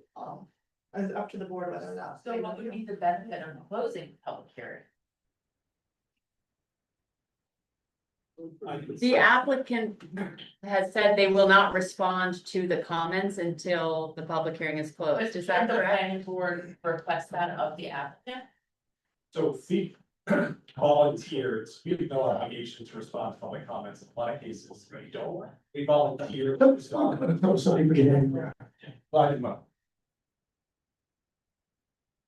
So we volunteered to respond to the public comments, given the amount of confusion that it exists with this case. It seems like no one understands the scope or the conditions, no matter how many times we've written response to comments. So just to be clear, we've responded to comments multiple times. The record is replete with letters from my firm explaining the scope of the review, the scope of the reasonable conditions, conditions that we were willing to agree to, response to comments on almost every single comment that was raised here in this public comment, which are repeats of comments that are coming in. The point of closing the public hearing is not to block the public out, like Randall said. It's so that we can have a record. And then that record is what the planning board looks at to make its determination.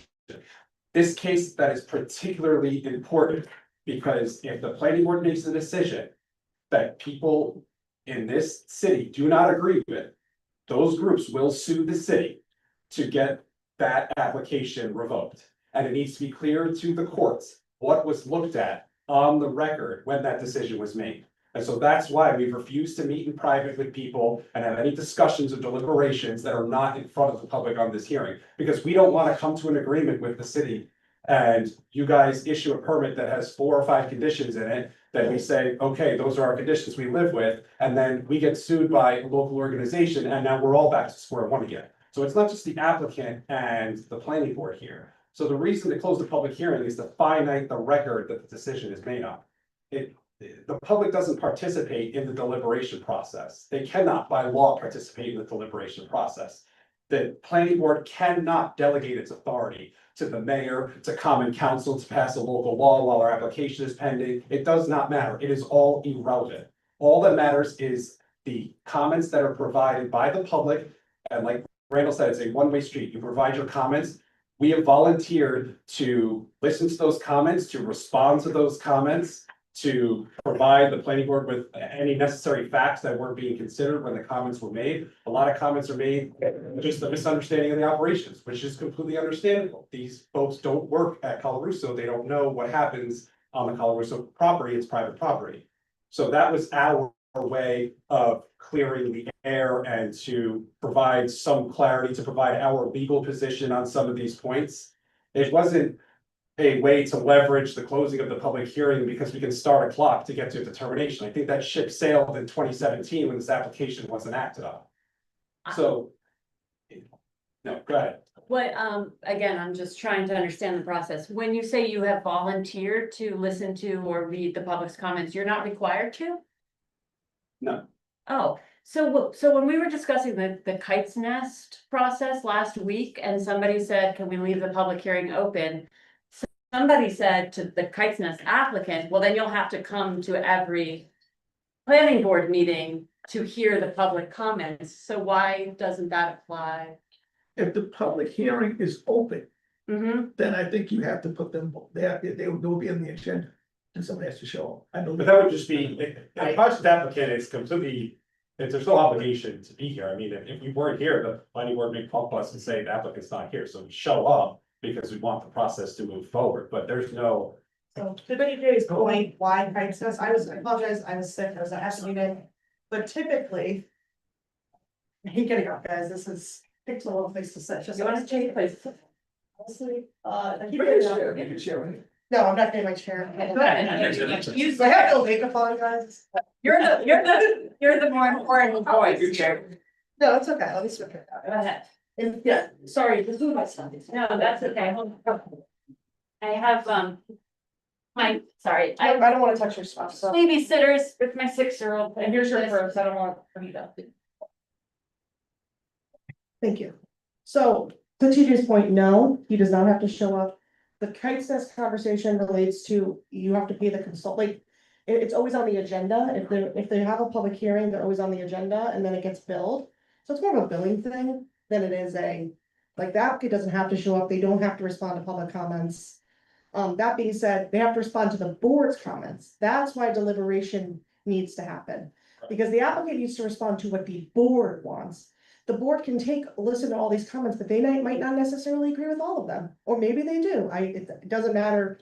You know, the board, as residents, have their own opinions as to how this project affects the waterfront, so they have to individually review each one. And go through the comments, that's why the deliberation period has to happen, so then the applicant and the board can have a back and forth.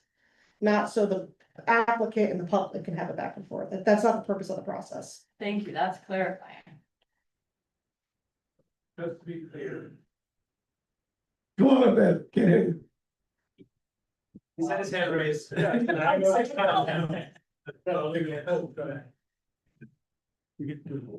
Is there a statutory requirement, Sean Rowland, is there a statutory requirement that planning board close the public hearing before the planning board offers comments to the applicant?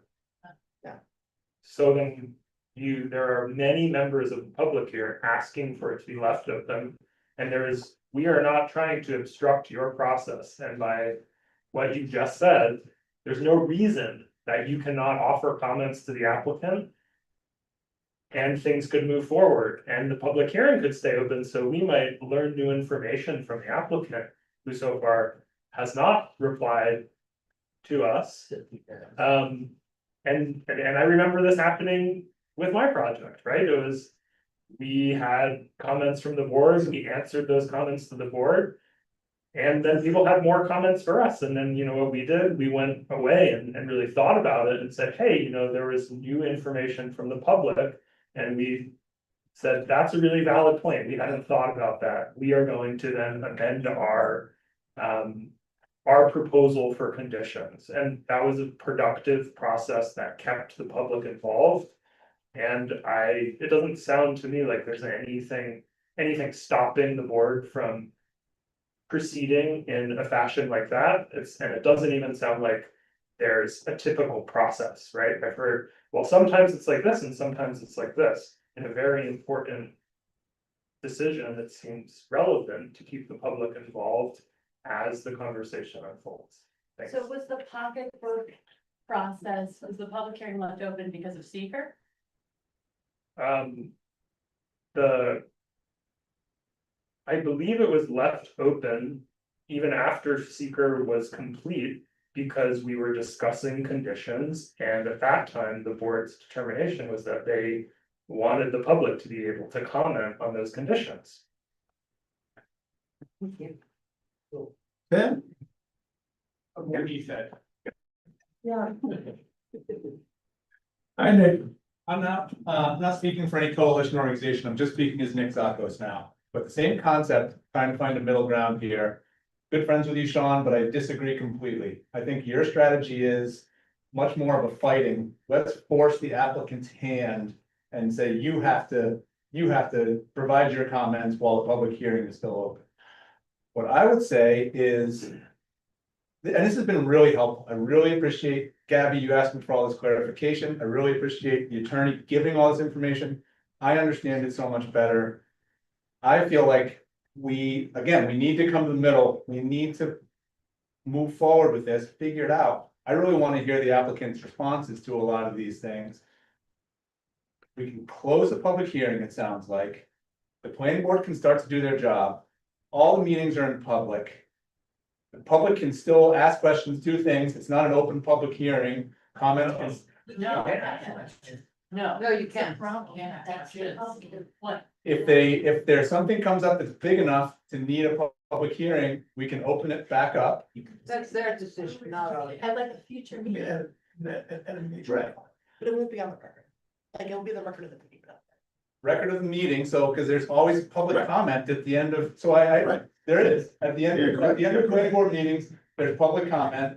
It's not on the record in the same way that it is in the public hearing, but we've really seen a huge amount. The big difference that I see between Kite's Nest, between a lot of these other ones, is the number of things. We're talking about 18,000 or whatever. I think the reality is hundreds of letters that have been written, which is great.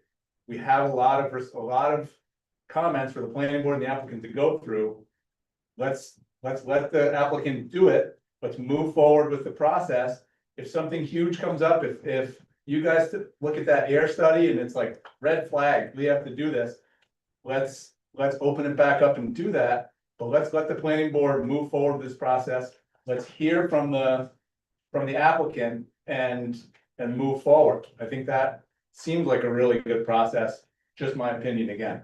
But Cassie just said that the planning board. Ben, can't hear you, can't hear you back. Not that. So. Okay.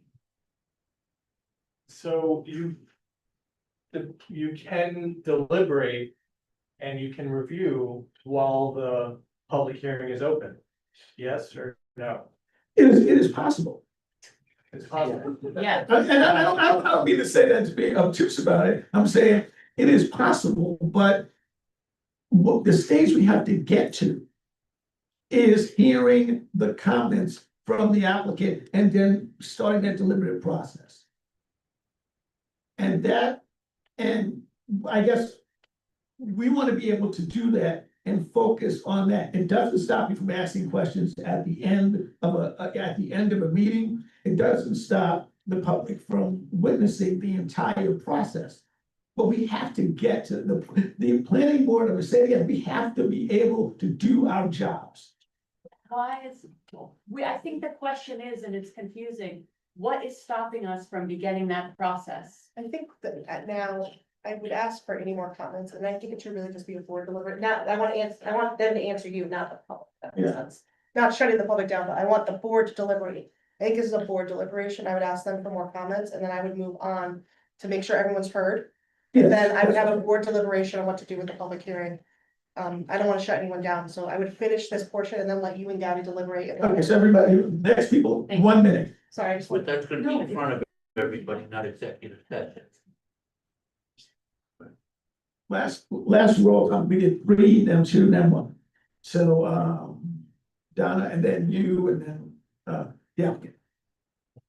Okay, thank Donna Straits again.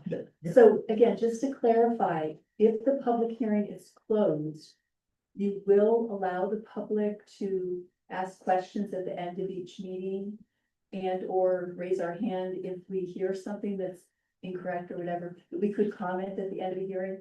The reason I ask is that a meeting earlier this year, I can't remember if it was January or February, where Chair Joyner would not let the public talk at the end of the meeting. And, you know, that's a concern. Yeah. You know, I mean, we need to have the opportunity to speak and to have input. And if we hear something incorrect, misinformation, or we know of some information that you aren't aware of that could help you in your review or deliberations, we would want to be able to share that with you. So I'd like to get clarification, all of us, will we have the opportunity to ask questions and raise our hand if we hear misinformation? If I were chairing a meeting, the answer would be yes, absolutely. I can't say, if I'm not chairing a meeting, I can't speak for someone else. So then I would ask respectfully that you keep the public hearing open. We don't want to intervene in your deliberations. We don't want to hold them up. We simply want to observe and be able to ask questions and provide input.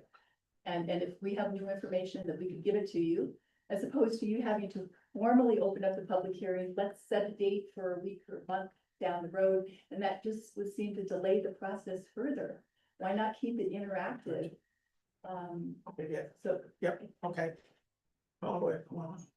We haven't heard from you, the gentleman, and then the lady, and then you, Lloyd.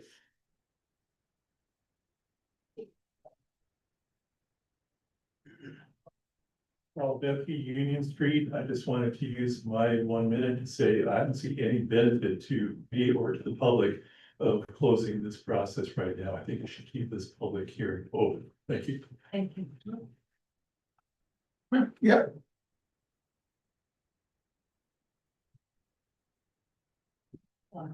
Julie Metz, Allen Street. Again, I've been around with a long, long history of this project.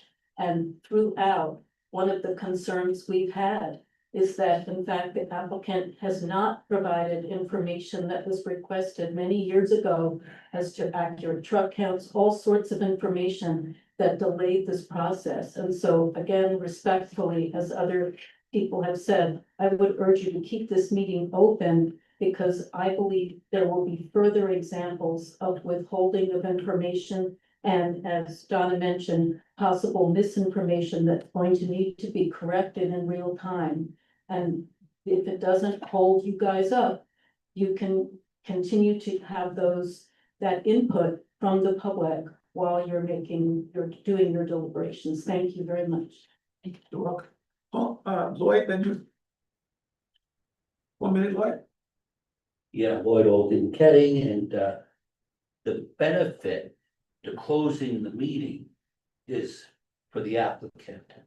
So the applicant has stated before the board that it wants to have a court record anticipating court actions in the future. So he wants to limit what is available for the court to consider later on. That's kind of what I heard the applicant say. So. Thank you. Thank you. All right, so he's going first word. Thank you. This has been super helpful. Just as we're talking about misinformation that sometimes gets said, obviously tonight we did just see it where it was, Color's lawyer was stating that this was just about the bulkhead repair. We all know that's not true. The court has said that's not true. So there's a clear example of where the public would be great for them to be able to clarify in case the board doesn't. Second of all, I've been at these meetings and the public, you're saying the public can speak at the end of a public hearing, there could be, or a planning board meeting, there could be 10 other applications and you're asking people to stand around to wait for that. So that's why I think making a motion to keep the public hearing open when the public's allowed to speak after the planning board has deliberated and Kyle Russo has spoken seems like an adequate compromise. So that it happens immediately after Kyle Russo application review and at the end of the meeting. Thank you.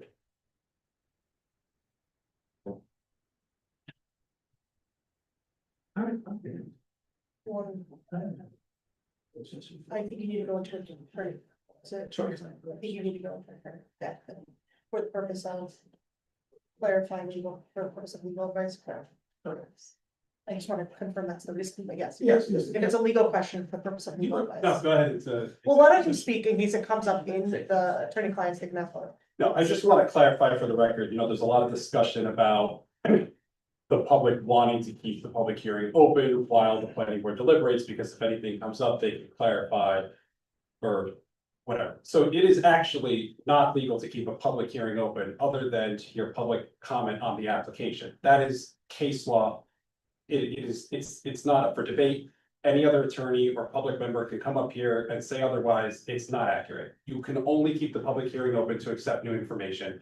Your own attorney has said that. You cannot use it to delay the project or allow the public to participate in the deliberations.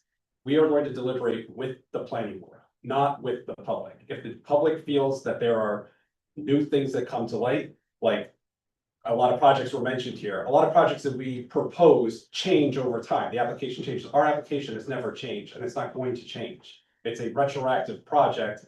It already occurred. We're not submitting anything else. So there's going to be no reason to open the public hearing. If in the future the planning board thinks that they want to open the public hearing, they're more than within their rights, but we're not gonna enter into a process where we're going back and forth like we're doing tonight with the public. Deliberating this with the public, you were appointed to make a decision on this, and we have rights as an applicant. We've been before this board for 7 years. Why hasn't taken 7 years? You have to ask the planning board. We're there with. Well, I mean, I think we can talk about it through a fire. Yeah, and in the most recent court decision, the court directed this board is under a court order, as your own attorney has explained, to act on this application in a timely manner. That order was given over a year ago, and we're still before the board. Unnecessarily costly. As we find comments for the random space. And then once Brandon comes back, when he says it has already occurred. I'll explain that. Well, I mean, I know the answer, but I don't think it's. Well, it's not. There's a clarification right here. Just to clarify, just retract my last statement about the court order. I was confusing the Hall Road and the dock application, which was a year ago, not this one. So. I know what you were getting at. Yes. I'll address it. So Ask for a final comment. All right. Anyone else here? can we have any final comments so we could move on with other business, please? Ben Fain? I just want to be a scratch record really quick. It does sound like we can have our cake and eat it too. We can keep the public hearing open. The planning board, it sounds like we've got confirmation, can deliberate and review. That seems like a win. Okay.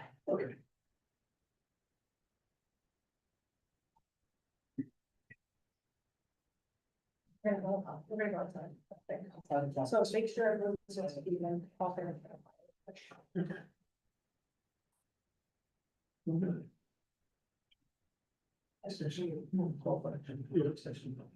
Okay, so. I don't want you don't have to leave, but we are gonna ask for attorney-client session to kind of understand the legal implications of this. I know you guys all care about what we're doing, and again, please stay, be with us. After this, it shouldn't take very long, but we just need some clarity for the board. So thank you. I was gonna say we should go instead of all that. Yeah. Let's us go. I think it's easiest. I'd like to go. I don't know if we. All right, so everything needs to be turned off. Turn off that, turn off that. Oh, you need a vote, guys. You need a vote. Like, I gotta have ourselves. To go into attorney-client privilege. Yeah, for the purpose of legal advice. For the purpose of legal advice. I'll second that. So I need a motion, you second it. Yes. All in favor? Thank you, sorry, I got caught up. You. Sir, you must exit the room. The topic being why we're actually, I'm sorry, I just walked in. Oh, it's a. Please, It's a- that on. Sorry, you just walked in, that's a No, attorney-client. I'm a longtime resident of the city, and property owner. So, You'll be able to speak when you come back, so. Well- It's not over, you'll be able to It's speak. not over. the reason for the adjournment. It's not over. It's a client session, so you must Yeah, leave but the just, room. it's just, the board needs. Duly noted. So I would turn the video on.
Martin, is this one on?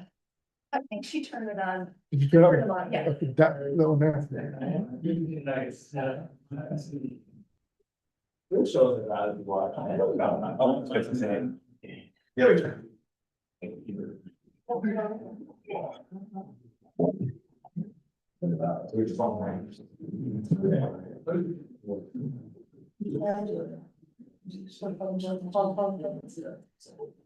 Okay, we're gonna take a vote to come out of executive session. Motion to come out of executive session, which was a attorney-client provision. For advice for an attorney, somebody make a motion, please. Sure. Second, A second. all in favor, say aye. Okay. Thank you guys, but I have turned off the air conditioner, I found the switch, so I turned it off. So. It's the truth. Okay. Having heard everyone today, and being at where we are and where we feel we have to be, and after seeking advice from council on this particular issue, we're now going to take a vote. I'm going to ask for a motion to suspend, well, to end the public hearing for this client. Do I have a second? And second. All in favor? Aye. Aye. Aye. And so, again, it doesn't mean we discussed this, you guys know how we've arrived at this decision, or to some degree, doesn't mean that, we don't know what the future's gonna hold, but at this moment, we're gonna now be able to get comments from the applicant and then move this process, forward. And we want the public to know and to hear, I will say it personally as an individual member of the planning board, that if any new information comes up, I will put a motion forth to reopen the public hearing. And I've already stated that myself, so, And I, yes, so. Can I just ask for clarification? Can you give a date? You didn't say it was tonight. Can you please give us like a week so that everybody can send in the letters? I know people were to send them, and there's people that want to write comments, so please give us either to the end of the month or, Is it? you know. You just wanted to. Because Okay. that's what you guys did last time. You Okay. sent it to May 30th. You're right, and procedurally, I did disclose it, so that, you're saying I have to open it? You have to reopen it. All right, so I'm gonna ask you to reopen it so we can extend it and then close it. So, So here, can I say the motion just to be? Yes. I'm sorry. What day do you want to do it? What day do you want? So a week Okay. from. Motion to reopen the public hearing for 1 week in order to accept written comments. And End of this one. the written comment. Yeah, end of this one. It's 2 weeks. I'm not making the motion, I'm just telling you what you should take the motion. Motion to reopen the public hearing for written comment only till June 31st at 5 p.m. July. I'm so sorry, it's late, July 31st. I second and, well, No, I can't make it. so I gotta remember all that. So I make a motion to extend the public comment, to reopen the public hearing for the purpose of extending the public comment period for written comments until July 31st. Okay. Do I have a second? All in favor, say aye. Motion passes. Can I ask a question? Make it quick. Go ahead. Come in? Yeah, one quickly. Do you want me to go up there? Yes, for sure. Hi, I'm still naked with my door. I just wanted to know, are you closing the public hearing because the applicant has said that they will not respond to any comments until you close No, the. that's not, that's not. Okay, I just want to know. Yeah, that's not. Thank you. Good question. And lastly, do you think we'll be able to comment at the end of planning board meetings, as you guys did state? That's gonna be up to Teresa. If I'm the chair, it's a different story. I there's discretion. Teresa is reasonable, and I'm sure that, we'll just discuss it when she returns. You both, once the board on that. We'll see. We'll see what happens. Frank, Yes. open meeting law, even if the chairperson says that they're not going to accept public comments, can't somebody on the board make a motion to continue accepting public? Yeah. That's a part of the democratic process of open meetings, correct? What do you mean? And If the chairman says we're not going to accept public comments, somebody on the board can say, I make a motion to continue accepting public comments, and the board can vote, correct? Oh, yeah. Board members can still make motions, of So course. there's still always going to be an opportunity, as long as there's somebody on the board that is sympathetic to the public. Under new information. No, but they're not talking about reopening the public hearing, they're talking about accepting public comments. That's heard and thank you, yes. But public comment, the public comment period, the public hearing, is the same thing. They're just talking about At at any meeting, that Yes. motion can be The made. chairperson says, we do not want to accept public comment at this planning board meeting, somebody else on the board. Yeah. And then move to continue to accept public comment, and it can be supported by the rest of the board, and the public can continue to comment. Yes, That's open meeting law. Thank Yeah, you, yes, very absolutely. helpful. Okay, thank you. Any other questions, comments? Okay. Okay, so, all right, so, now we're gonna do some procedural stuff. You feel free to stay. Just related to paying bills, but you can say. Gonna deliberate. Huh? When are you gonna deliberate? August. You'll be the first to know. No, it's.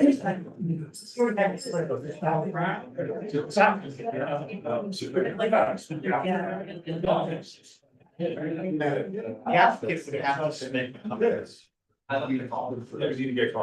so let's go, guys. For that meeting. Okay. Hello. Focus up. We have, All right, so, we're gonna do the meetings and the escrow. Minutes. I said minutes, meetings, minutes. of minutes, Yeah, whatever you wanna do first. let's do the minutes. You're the man. Let's do the minutes. So can I have a motion to accept the minutes from the last meeting? With an exception. Yes. In the first paragraph, the attendance. It was, Veronica was not listed in And I was there. attendance, and she did attend. Okay, so we'll amend that. So I'll make a motion, we accept the minutes as with the correction that should be added into the attendance. Okay. All in favor of accepting the minutes with the exception, with the addition? Aye. Okay. Somebody, nobody second. I made the motion. I seconded. Seconded, and all in favor, say aye. Aye. Okay, motion or resolution passes for the minutes, acceptance of the minutes. And next, we're gonna go into the escrow portion of, our meeting to approve paying bills. Yeah, I'm just waiting for something over here. Right. Okay. You work everything. Okay, since the last meeting, we received an invoice from Barton and Lugudas. Who? You do know it's the Judas, right? No, it's Lugudas. Not gonna argue. I thought that it was the Judas. You want to Spain? Closer. Yeah. You want Spain or not? You have to let it go. Okay. Well, it's- no. Judas, yes it is. Wouldn't, it's Lugudas? Okay, I'll stand corrected. Lugudas and Barton. How much is it? Dated July 10th, 2025, $14,591.75. With that, we have two accounts, Colarusso, short money, Oh, and. no, hold on. So let's make a motion to do that, and then we'll go to the, Okay. so the escrow, that's Okay. escrow. So We need a we'll, motion to pay, but. we got a motion to pay the bills for, Martin and Judas Dated. dated July 10th, 2025. No, July 15th, right? That was the date of the bill. That was the date of the Oh, bill. right, yeah, okay. For $14,591.75. I make a motion, we, accept, we pay that bill for Martin Judas, the date of July 10th, for $14,000 approximately. I second that. All in favor? Aye. Aye. Resolution passes. Yeah, now the escrow. All right, with that, the escrow to Council Short. Tom Russo. With this bill, the short $1,206.81. I think there'll be significant review and you should up it for a significant amount. 7, 10. Or do 10. Or 10 or 15. You're gonna have a lot of review and a lot of comments.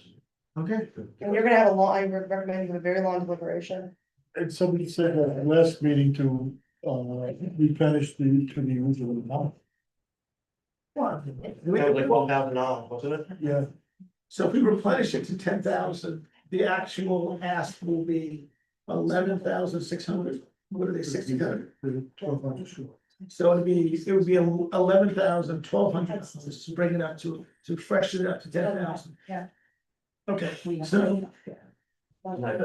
so there's a motion on the floor to ask Carl Russo to replenish his account, so he's plus $10,000, which would mean his total account, his total replenishment fee would be $11,200. Do you have a second?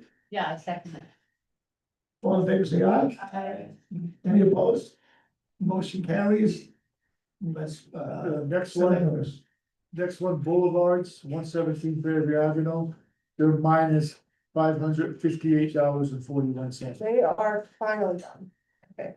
The what? I think they're finally done, so, They have not addressed. oh, they're done legally, I'm sorry. Yes, I have not seen anything from them since the resolution. And I believe there was some items up on the resolution. was there something about lighting in the parking? There was something about their underground store, oh, it's just needed to be detailed. Sorry, I'm thinking of 601. So It was done. there's another review process to go through them. Legally, they're done, though, I believe. Okay. They did their I section. said, $3,000. okay, It's Crawford, but okay. And what, how much they are? $558.41. Okay, so the motion is to ask Boulevards to replenish at, what's, let me get 3,500 and how much? The minus 558. 35, 558. 558.41, which will bring them up to $3,000 in the account. Do I have a second? Second. All in favor? Aye. All right. Motion passes.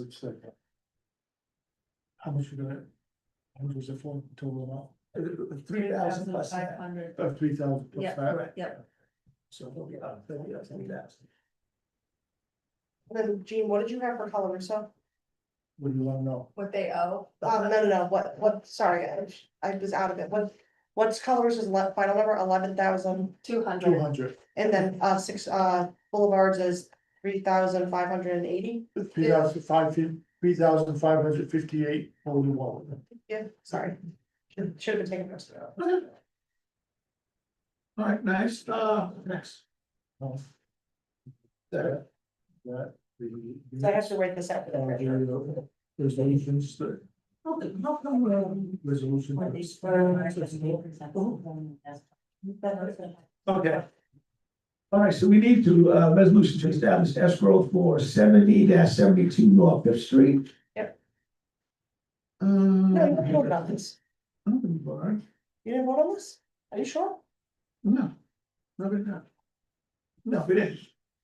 Oh, I sent this to the treasurer today that you voted on the 8th. No, you did vote on this already.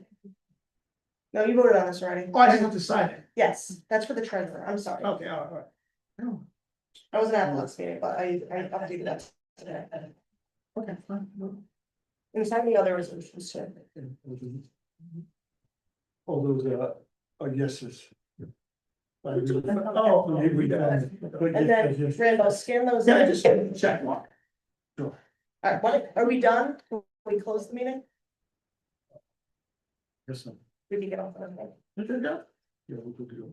All right, so we need a motion to close the meeting at 9:08, Tuesday, July 15th. Second. All in favor, say aye. Aye. Motion passes, and this meeting is adjourned. Yes, yeah. Well, let me turn off everything. What time did you go with the executive session? We are able to get ready. Everybody know? Oh, there.